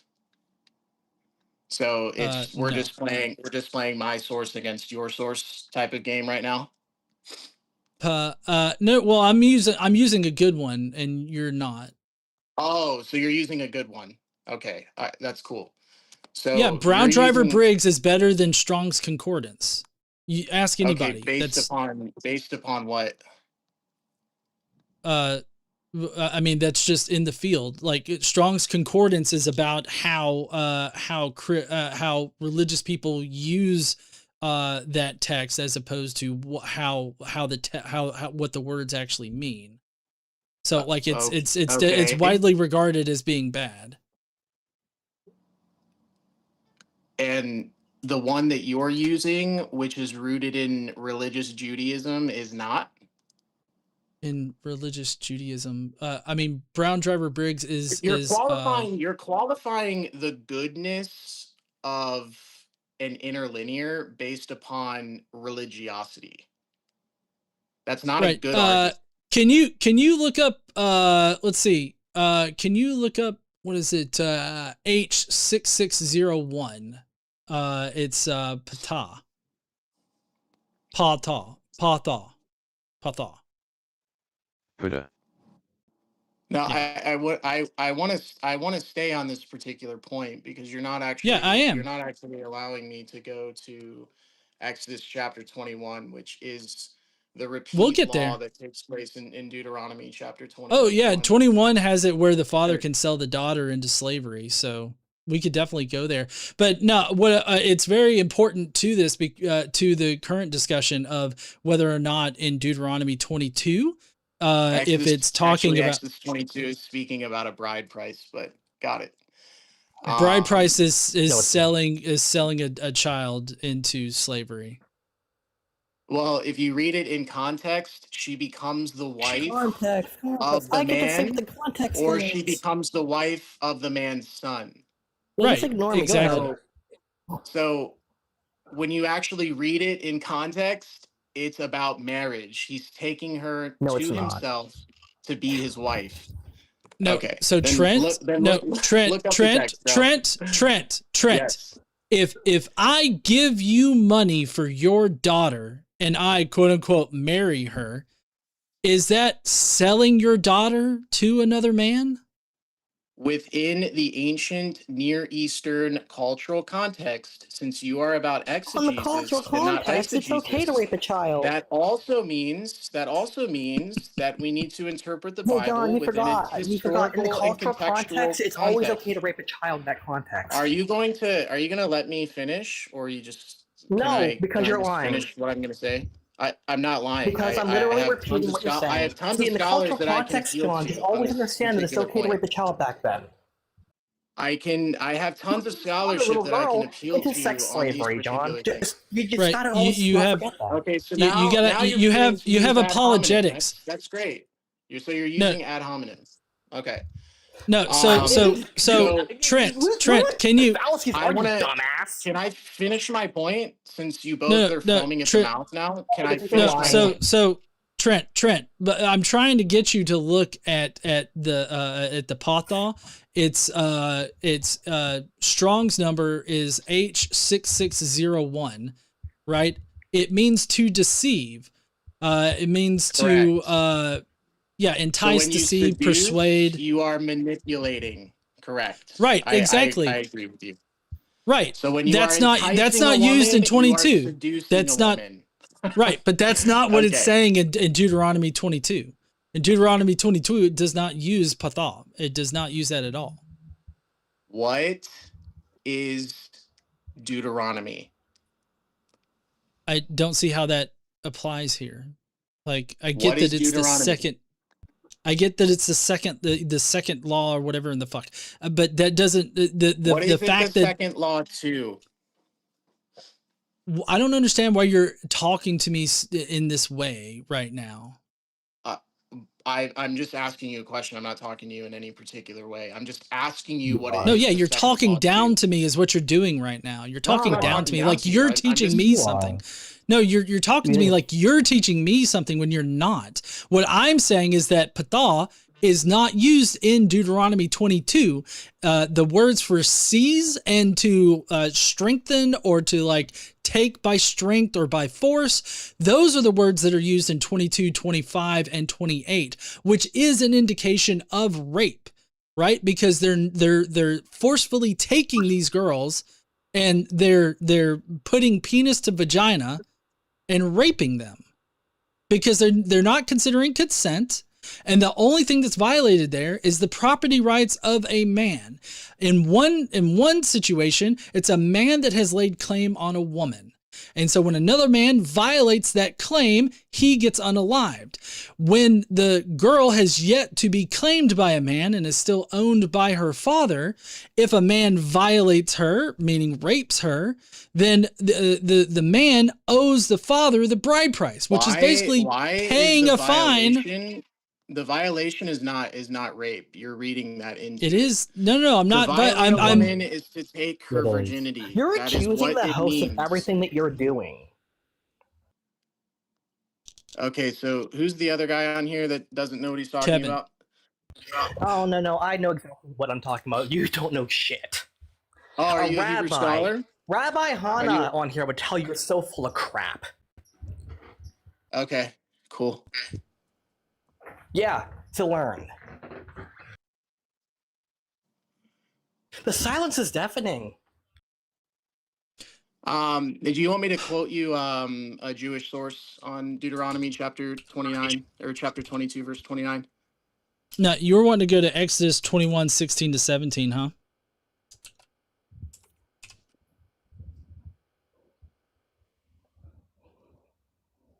Get so goddamn tired of the rape apologetics bullshit. To sell, to find, a hand to die. Like, what is this supposed to be saying? Are you still there? Are you even in the right passage? It's Exodus 21, 16. That's what you were wanting, right? No, it's Exodus 22, 16. Oh, okay. 22, 16. There. To deceive, patah. Yep, that's what it.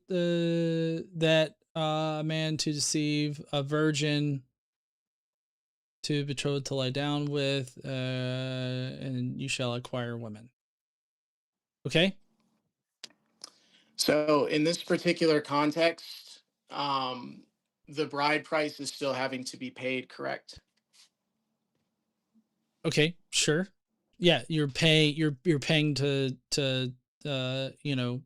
you're paying the woman, paying the father for sleeping with the woman, seducing the woman. Okay. How is this how does this relate to Deuteronomy 22 where the woman's being raped? Because in the same context, the woman is not being raped in Deuteronomy chapter 22. No, they don't use patah. They don't use patah. They don't use patah. Okay, so the burden of proof is on you to prove that it means rape. And I have. Okay, so where does the word actually say rape? It doesn't. No, they don't have a word for rape in the Hebrew language. Where does it say rape? Why are you asking me something that you know can't be there? If I describe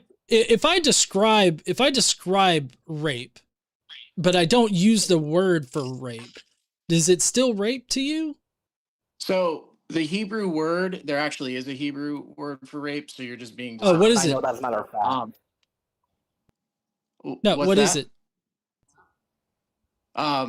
It's ones in Greek. It's the noun which means to rape, to force, to coerce. Well, hold on. Why are you bringing up Greek? You said Hebrew. I said that there's no Hebrew word for rape. There isn't.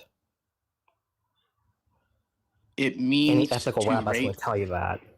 It doesn't. Right. Maybe in Greek it means rape, but we're not talking about that. We're not talking about Greek right now. We're talking about Hebrew because we're in the Hebrew Bible. That's not or genius. It's not Greek. It's Hebrew. Oh, it's, okay. It's not you said Greek, it was it's Greek. Hebrew. No. Okay. Well, you said it was Greek, but what's the word again? I said it was Hebrew. I mean, you can. No. You said anybody can go back. Anybody can rewind it, and anybody can see that you said that it's Greek. You said it's in the Greek. It was no mistaking that. You said it was in the Greek. I didn't say that it was in the Greek, but if you want to say did. You literally did. People in the chat, did he say Greek? One's in the chat if you heard him say Greek. One's in the chat if he's... See, they all say. You said Greek. So is the second guy actually going to contribute something to the conversation, or is he just going to No, laugh? well, I'm just going to correct you because John's a little too polite. He lets you over talk and just talk past him. I love John. He's amazing, but he's a little too polite with you. So. Okay. And by the way, I cannot stand the apologetics for raping kids. It's just not going to happen. There's no apologetic for raping kids, brother. So just settle down. It's totally okay. There is. No, there is. Yeah, So, you've been making it. I'm not making an apologetic for it. You didn't even know what Deuteronomy meant, and you didn't even know that. It doesn't matter to the. It doesn't matter. So Your Deuteronomy thing didn't add anything to the conversation. Why in Exodus chapter 21, Exodus chapter 22 and verse 17 is the man paying the bride price for the woman? Right, because he's buying a woman. In Deuteronomy chapter 22, verses 28 and 29, he's doing the same exact thing. So he's forced. He's forced to pay the bride price because he raped the girl. In both contexts, he is forced to pay the bride price. In both contexts, he has to pay the bride price. He has to buy the girl. In one, but in one, he is paying the bride price before raping her, as opposed to in the other one, it's because he raped her. Not. He had. Yeah, no, he's not. He is. In the Deuteronomy passage, he's having to pay it because he raped her.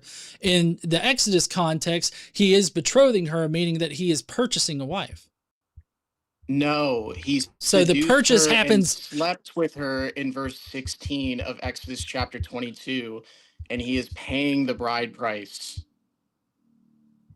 In Deuteronomy chapter 22, it's not that. You're not actually reading the text. Read the text. It used I did read the text. 22, I did read the fucking text, you little simpleton fuck.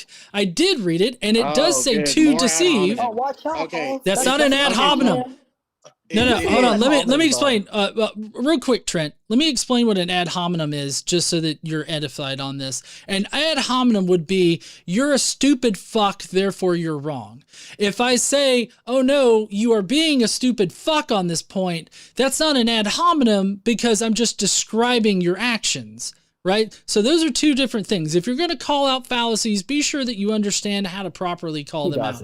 Otherwise, just shut the fuck up about fallacies for a minute. You're calling me a name, and in the same context. No. But I'm not saying. Listen. I'm not. He's not saying you're wrong because you're a dumbass. He's saying that you're wrong and being a dumbass about it. Verse 16. In Exodus chapter 22, I can repeat that in case you want to talk through me. He's not saying that you're wrong because you're a dumbass. He's saying that you're a dumbass and being wrong about it. Can I get back to talking to John and not you? No. Okay. So in Exodus chapter 22, verse 16, what takes place before the father refuses to give her to him, meaning that he rejects the bride price for his daughter? Should the daughter reject or should the father reject? What takes place preceding the father refusing to give the woman to the man? The fact that you don't recognize that it's the father that has to reject and that the girl has no option is a problem. That's called a red flag there, bud. I can also read other sources in Judaism that say that the woman also Oh, really? Are you going to read those right. sources in Greek first, showing that you're reading from the Septuagint rather than the original Hebrew? So you're derailing the conversation. Can you read verse 16? So in verse 16... Can I? No, yes, I've got 16 up on the screen right now. Do you want me to... Here you go. Here's the thing. I'm reading 16. 16 definitely means that the man seduced the girl and then pays the bride price, right? So it uses patah to deceive. Now, if we go over to Deuteronomy, let me pull this up. Deuteronomy 22, 28. If we go over there, right? You know what's absent from this particular passage? The fucking word patah. That means to deceive. So if you want me to do an in-depth analysis of this, this right here says that the man seized the girl and had sex with her, making her not a virgin anymore, and thus having to pay the bride price. The previous one in Exodus 22, 22:16, the man seduced the girl because it literally uses the word seduced. So like, that is how you read it. That's how you understand it. That's how you know that 28 is not talking about seduction, because it doesn't use the word that indicates seduction. Rape in the text. Huh? Where does it say rape in the text? Because I'm about to take you to two other places in the Hebrew Bible that dismantle your point. Where does it say rape? Okay, again, I'll ask you, if I describe the act of rape, but I don't use the word, is it still rape? There are other contexts where... I'm going to ask you again. Yes. I'm going to ask you again, Trent. I'm going to ask you again, and then I'll unmute you. If I describe the act of rape without using the word rape, is it still rape? Yes or no? In what context? Oh my God. What context does that make it okay? Can you go to Genesis chapter 34 and verse 3, please? In what language? Aramaic, please. Actually, Arabic. No. Can we read it in Arabic? Arabic? No, because that's not I don't know why you would want to read it in Arabic. Like, what the fuck? I prefer it in Chinese, since you guys keep busting me over that. So in Genesis chapter 34, do you know the context of this text? 34 what? In Genesis chapter 34, verse 3, okay. Shechem defiles and humiliates Dinah, one of Jacob's daughters. In that context, she is being raped. Right. So he defiles her and he humiliates her. That is the context for rape. No, I mean, so it doesn't take humiliation and defilement for it to be rape. I was about to say, what the fuck are you talking about? That's one possible. Boy. Can your buddy just chill out, man? Like, I can't even understand what you're saying. Hold on. Stop talking. Just stop. Does rape have to be violent to be rape? John, I didn't hear your point. Does rape have to be humiliation to be rape? Okay. No, yeah, I mean that's the point that I was getting at. What Kevin's pointing out here is what I was trying to point out too, is that just because this is how this rape happened doesn't mean that this is the only context in which rape happens.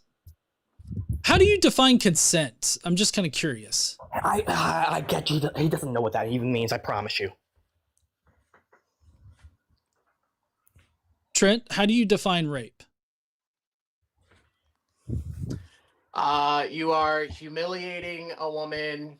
You are using excessive force. You are violating her bodily autonomy. Oh, wow. Why did consent not occur at all in that?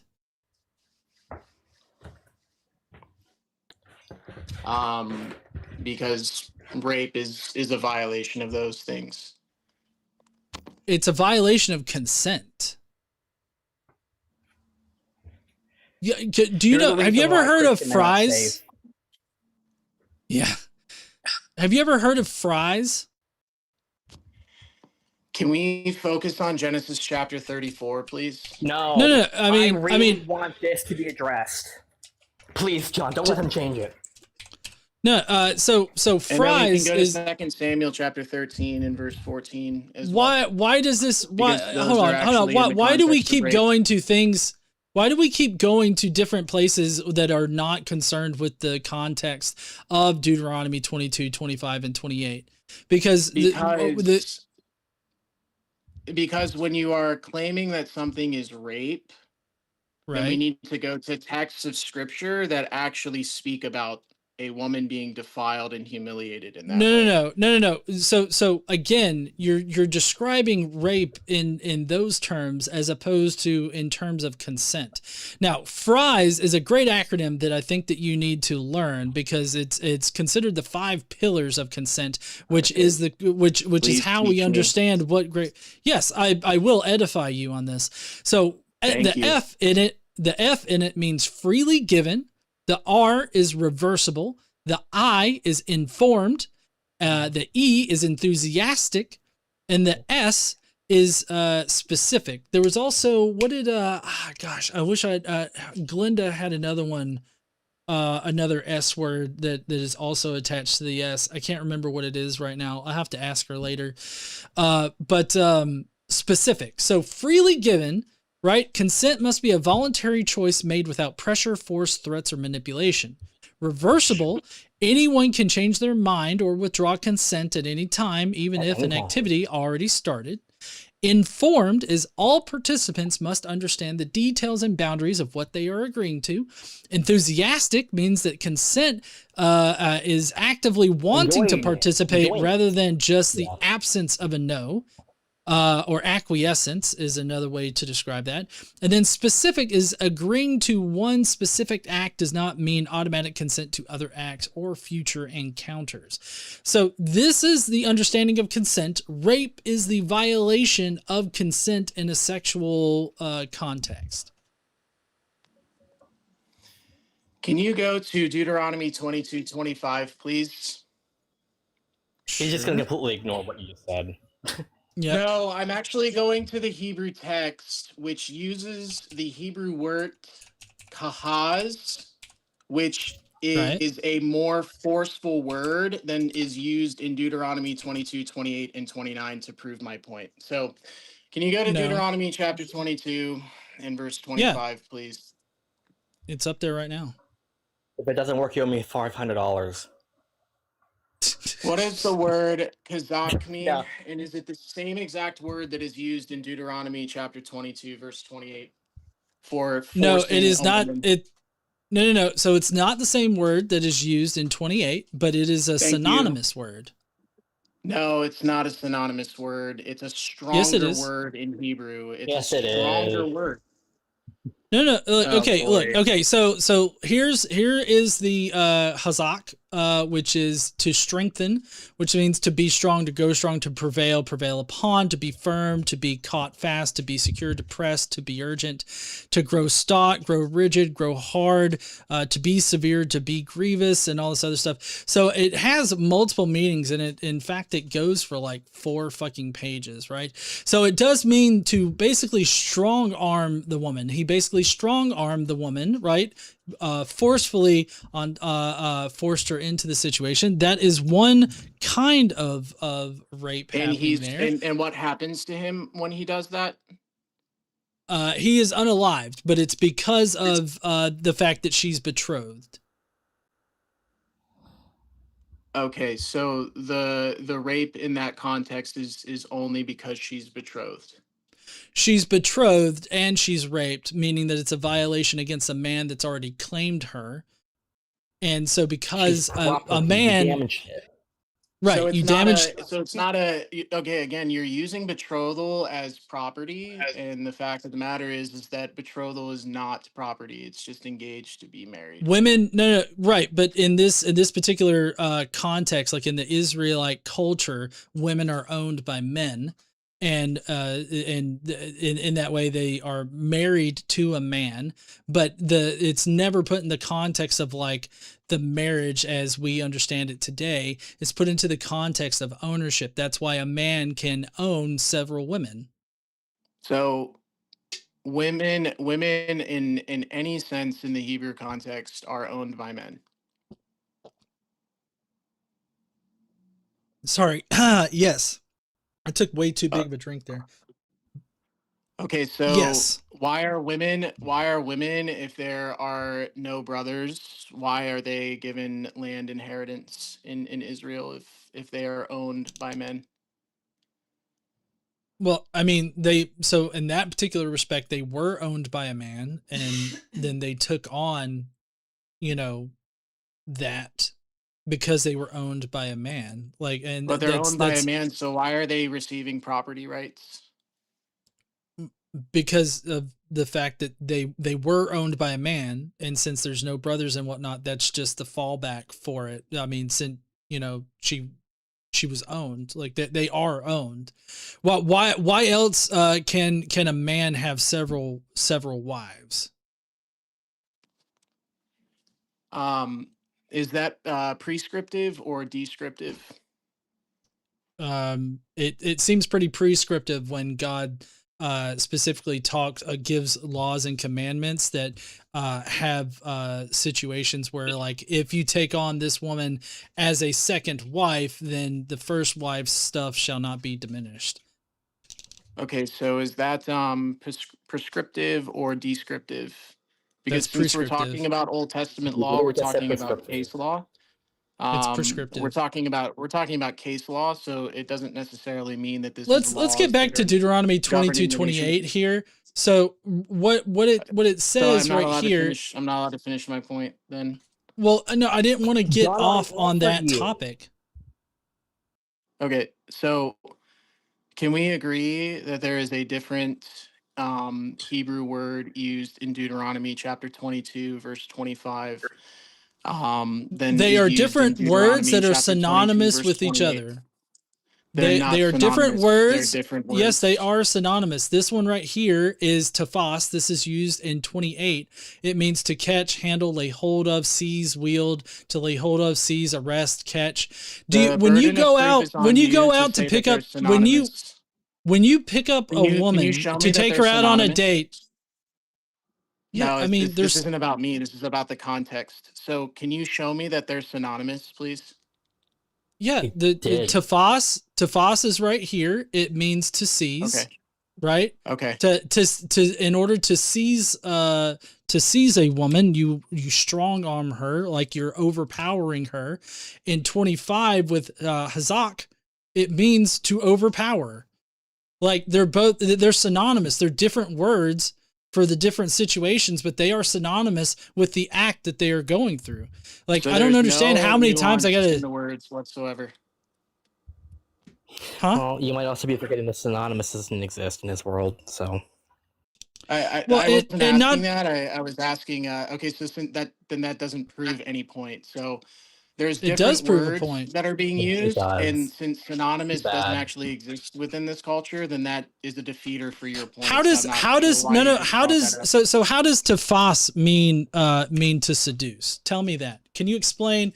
Show me here. I'm going to bring up the definition here on here, which in the way that tafas is used in this, it definitely means to seize, right? So it means to seize her. In the way that it's used, the stem that it's used in, the form that it takes, tafas means to seize, right? So that means it's in the qual stem there. So to lay hold of, seize, arrest, catch. Now, what in that seems to indicate to you that is seduction? Because the word can mean seduction as well. It does not mean seduction. It does not say seduction. This is the entirety of the definition of the word tafas in Brown Driver Briggs. Where does it say seduction?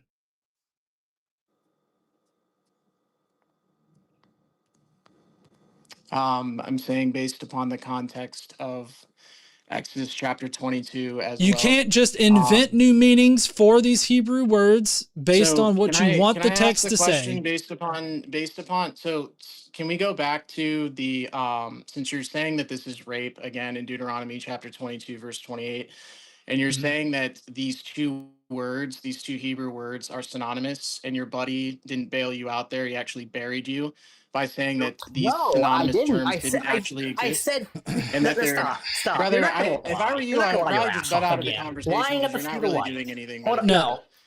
You're not actually doing anything beneficial for the conversation. Yeah. No. Yeah, thank you so very much. Very kind of you. No, listen. I said, in your world, synonymous isn't a thing. Therefore, it's... It was a joke. I was saying to John, well, it's a theater because in his world, synonymous isn't a thing. You twisted that whole humor up on something that didn't happen. You don't get to lie about me like that. I'm not going to tolerate it. You've been lying through this whole thing, but I'm not. I'm just not surprised about it. Go ahead, John. Yeah, Trent, can you say that rape is bad? Help me to understand. Can you say rape is There bad? are two different words. Can you say rape is bad? But you don't actually have a basis whatsoever. Can you say rape is No. bad? Yes, actually, I can. Hold on. So Trent, you said that I don't have a basis for saying that rape is bad. Rape is going to violate the human dignity and rights of the person. It's going to violate their consent, which is detrimental to the health and well-being of that person, and therefore is moving us away from the secular humanist goal of promoting the health and well-being of conscious creatures. And so therefore it would be bad. There is no context in which you could reverse that and make it good, which would make it an evil act on top of it being bad and driving us away from that. So yes, I do have a basis for it. Just because moral discussions are subjective in nature, it doesn't detract from the fact that I can be objective about the conclusion. So yes, I do have a basis for saying that it's bad. I even have a basis for saying that it's evil in that respect. Subjective, and But you if said that anything, something is evil. I'd say the guest can't say that because it's not allowed for rape and actually sanctions it. Is evil subjective? Morality is subjective in general. Okay, so that is an objective truth claim. It's circular, and you're not actually seeing it. So you're detracting. You're distracting from the actual conversation there, Trent. Let's get back on track. This is where relativism self-destructs. This is where relativism No, it doesn't. actually self-destructs. It doesn't self-destruct. It does. I'm not self-destructing. It does. Are you a Darwinist? Do you believe in Darwinist theory of evolution? No. Darwin is. John. I was just babbling. Yeah. You're rambling off in different directions here. No, you. Yes, I accept evolution as a fact. It actually points. By the way, evolution is a fact. Oh, it is. Have you observed it? Yes. You've observed evolution over thousands of years. You've observed. I did not say that. Pokemon.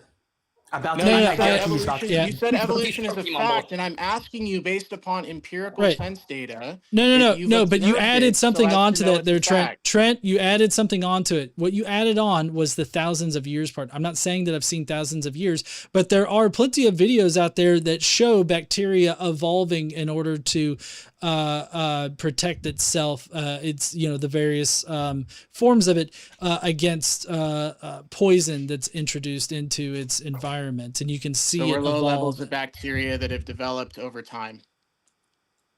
I mean, it's still evolution. A counter question. Have you ever seen Jesus? Let me. Wait, stop. No, dude, I'm not talking to you. I'm talking to John. Just hush, sweetie, just hush. All right, have you ever seen Jesus? I'm literally done with this call. Okay. Well, too bad. All right. He said that he was done with the call. So basically what I do to finish up here with Trent, since he decided to not take a call. Yes, I agree. Mama Mephi, what a baby. He was being so essentially what he was trying to say was that in Deuteronomy 22, 25, and 28, it's one is rape, the other is not rape. He was making up a definition that does not occur for tafas. And then I literally showed him in the verse that he was going to bring up how there is a word in Exodus 22:16 that's patah, that is to deceive. That's literally when a man seduces a woman and then has to pay the bride price. Whereas in the Deuteronomy sections, it literally says that I know I'm frozen on the screen. 1 second. In the Deuteronomy passages, it literally was describing a rape scene, and he could not answer me the fact that I can describe rape without using the word and it's still rape. He would not agree to that. And he was using the verbatim fallacy for one. Yeah. And it has to be an exact words for it to be the thing, which is which he was being he was being a bit contradictory there too, because of the fact that when he was requiring me to find the word rape being used in the Hebrew text, which they don't have a word for that, he then literally makes up a definition for tafas that is not there. Yeah. It's crazy. Well, I'm sorry. Rape has to come with humiliation. It has to be violent, John. If it's not that, it's not rape. Can he come off any more like a fucking predator? I mean, yeah, he was definitely coming off as a rape apologist there. So, man, this has been, I mean, we've only had a couple of calls, but they were good calls. Yeah, I did mostly just hold back for it, but that ending, he was just babbling at the end. He's just spewing bullshit. Yeah, he really was. So everybody out there, if you want to know, so I was using an in OBS Studio. I was using a tool that I made that I've actually got out there on GitHub. For anybody that does stream, you can use it in order to display this stuff. It also has the Quran with it, and other tools that come with it. But if you want the same kind of resources, if you go to gebible.app, you can get access to the Lemma, the sister application that is the interlinear, and it does not use Strong's Concordance. It uses Brown Driver Briggs, as well as other lexicons and that actual scholars are going to use. But you can, more than that, you can actually directly look up, like you could type in seduce, and you can get all the words that mean seduce. Now, although this one, patah, you have to be a bit, more, because this is, it does, in one particular stem, it does mean literally seduce or persuade, but ultimately it's to deceive. So you do have to understand how to search for the word, but you can search for the words like that. Literally you just, if you go there, you can actually do in real time analysis of these words and properly defend your position. So it's gebible.app. Also, if you're out there and you're still watching, you can go to rocketcityreason.com and you can see me as well as plenty of other people this year in Huntsville, Alabama. And we'd love to see you out there. We got a lot of great speakers that are going to be coming. It's going to be a great time. Let's see. Oh, sorry, go ahead. No, you're fine. I was just kind of wrapping up here because I know Matt and Justin are about an hour into the show over there on the line. Yeah. I do believe that I'm going to be forwarding everybody to them. Maybe, let's see. Hold on. I got to find customization. Yep. Everybody on YouTube is going to get automatically forwarded to Matt and Justin that are live on the line right now. We had 6 new members over there on the YouTube. That's so awesome to see. Oh crap, I didn't have the polling on, so I've been missing all of the fucking shit from May I from add a little YouTube. bit of a note when you have a space there? Oh yeah. I'm so sorry. I'm trying to hit everything, but you go ahead. No, you're fine. It's your live. You have some things to inform people about. That's absolutely fine. My position, and this is why I don't care about getting upset about this stuff and holding them down to the claims they make. We need to get far less tolerant of people using washed language that is used to describe being passive on harming people, especially women. It needs to stop. No, yeah, I totally agree. It's the best way I could say it. Yeah. No, I totally agree. I think that I try to hold their feet to the fire on these things, and that's what I was trying to not. Perfectly. Well, I can. I mean, I feel like I could always do better, but I was really trying to just focus on. Focus on that discrepancy, but it's like we were just going around and it's like we were up shit creek with only one paddle. He said Greek. He doesn't get to lie about that. We even confirmed with the chat. He said Greek. He's such a lying little liar. Yeah, I know, right? No, I'm gonna drop out with that though. John, it's always great to be here, and hey, I didn't go ballistic this time. No, I'm the one that went ballistic this time. Yeah, So. no, it's perfectly warranted though. You're good. No, Yeah. but it was great to see you and Casey, and I'll be around. Thanks for having me. Yep. Yeah. No problem. Thank you for coming up there, Kevin. Everybody in the chat should definitely follow Mama Mephistopheles that's in the chat there. Mama Mephi just had her YouTube channel kind of taken down, which I don't Mephi, you haven't had your channel restored or anything yet, have you? Because I know that's been kind of a problem. I feel like my hands are tied behind my back. Yeah, it's still gone. I'm so sorry about that. But I mean, if you start another channel, you need to build it back up. We can definitely do some stuff to try to get you built back up over there. Okay. And, try to help you out with that. I know that, you lost a few thousand subscribers there, but, we can definitely try to get you built back up if that's something that you want to do. You just let me know. Okay. So yeah, there's nobody else in the request, and I've also been live for about 2.5 hours, which is what I normally go live for. That'd be great. I'm planning on making a new channel and stream Saturday. I'll DM you. Oh, cool! That's awesome. Yeah, I've got about a month of teleworking, so I don't have 2 or 3 hours to drive every day. So I might be able to get a little bit of a more regular stream. $3.11 from Async Network. Gretchen over there says, does YouTube membership get the same GE Bible app too? I'm planning on adding that. So I'm gonna try.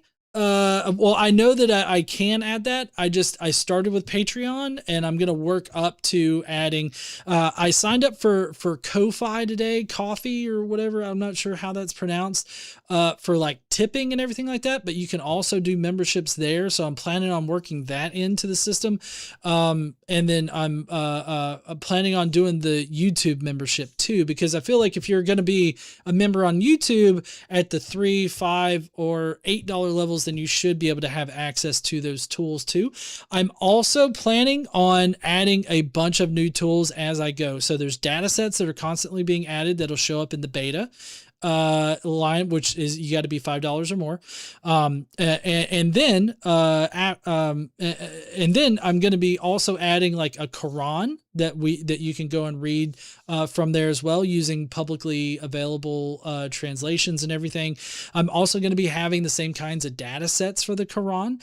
And I also eventually want to host like an archive of all of the pertinent old texts, all the texts that are outside of the Bible and everything like that. I'm planning on having that in the future. So I've got a lot of stuff planned for this suite of applications. And I definitely want people to be able to have access to that. So yeah, definitely. Let's see. I pray to the cosmic turtle daily to punish you all heathens, especially you, godless engineer. You hear me daily, but the cosmic turtle just don't give a damn.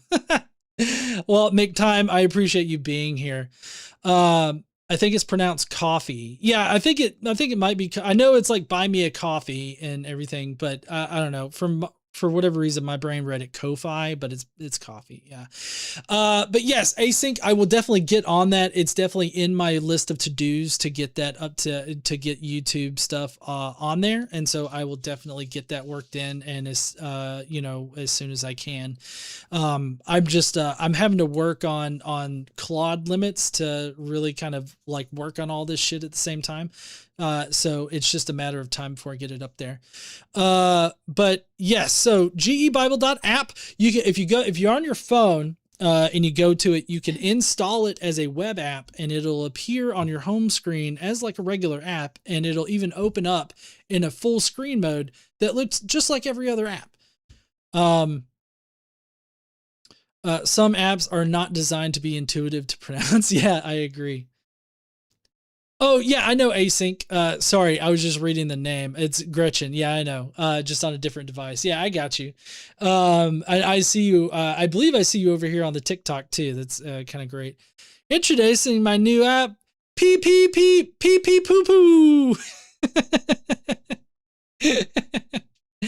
But yeah, so with that app, it comes with the lemma, of course, and all of the apps are going to be ad supported, with the option of the Patreon to support, as well as, eventually we'll get to the YouTube support and then the coffee support. So I'm working on that. Just got to get that up to date. Everybody, if you're over there on the YouTube side, you can go to the line, and I'll be sending you directly on over to the line. Make sure you let the line know that GE sent you over there. Let Matt know. I'm going to be seeing Matt on Friday. I'm actually flying out to Austin, and I'll be seeing Matt as well as a bunch of other people. Really appreciate all of the members that got bought earlier that were given out. Somebody bought memberships for people over there on the YouTube side. I need to rework the actual membership stuff, since I actually have some meaningful stuff to provide now. I need to rework that over there, but I'll get to work on that. I've got a month where I'll be, teleworking, and I'll have a couple hours free every day where I'm not driving. But anyways, yeah, so check all that out, as well as RocketCityReason.com. You can go there and get tickets for Rocket City Reason. We've got a conference coming up here in Huntsville, Alabama. If you are in driving distance of Huntsville, Alabama, which would include like Georgia, Mississippi, Tennessee, some parts of Kentucky. We've got, I believe Joe, the Kentucky atheist, is going to be driving down. So if he can make it, y'all from Kentucky can make it. Florida, people in Florida are within driving distance, at least the top parts of Florida. If you are in Florida, I believe it's November, I'm going to be actually speaking at Central Free Thought, Florida. I'm going to be having a conversation on bad mythicism and how we know that the bad mythicism is bad. So I'm going to be doing that. And so, yeah, just, remember, it's gebible.app, rocketcityreason.com. Go there, check those out. Okay, that's going to be it from me today. Y'all have an awesome night. Go tell Matt I said hi over there on the line, and I will see everybody later. I don't know if I'll be available tomorrow. I don't think that I will be. Nope. I think I'm going to take it easy tomorrow. This was kind of wore me out a little bit, but especially having those kind of conversations. So I will see you heathens later. Don't forget to stand up, use your voice, and all that kind of good shit, y'all. Bye, heathens. Oh, wait. I can't do my... are you going to try to play it for me? Okay. I typically don't either. Don't forget to stand up and use your voices every day.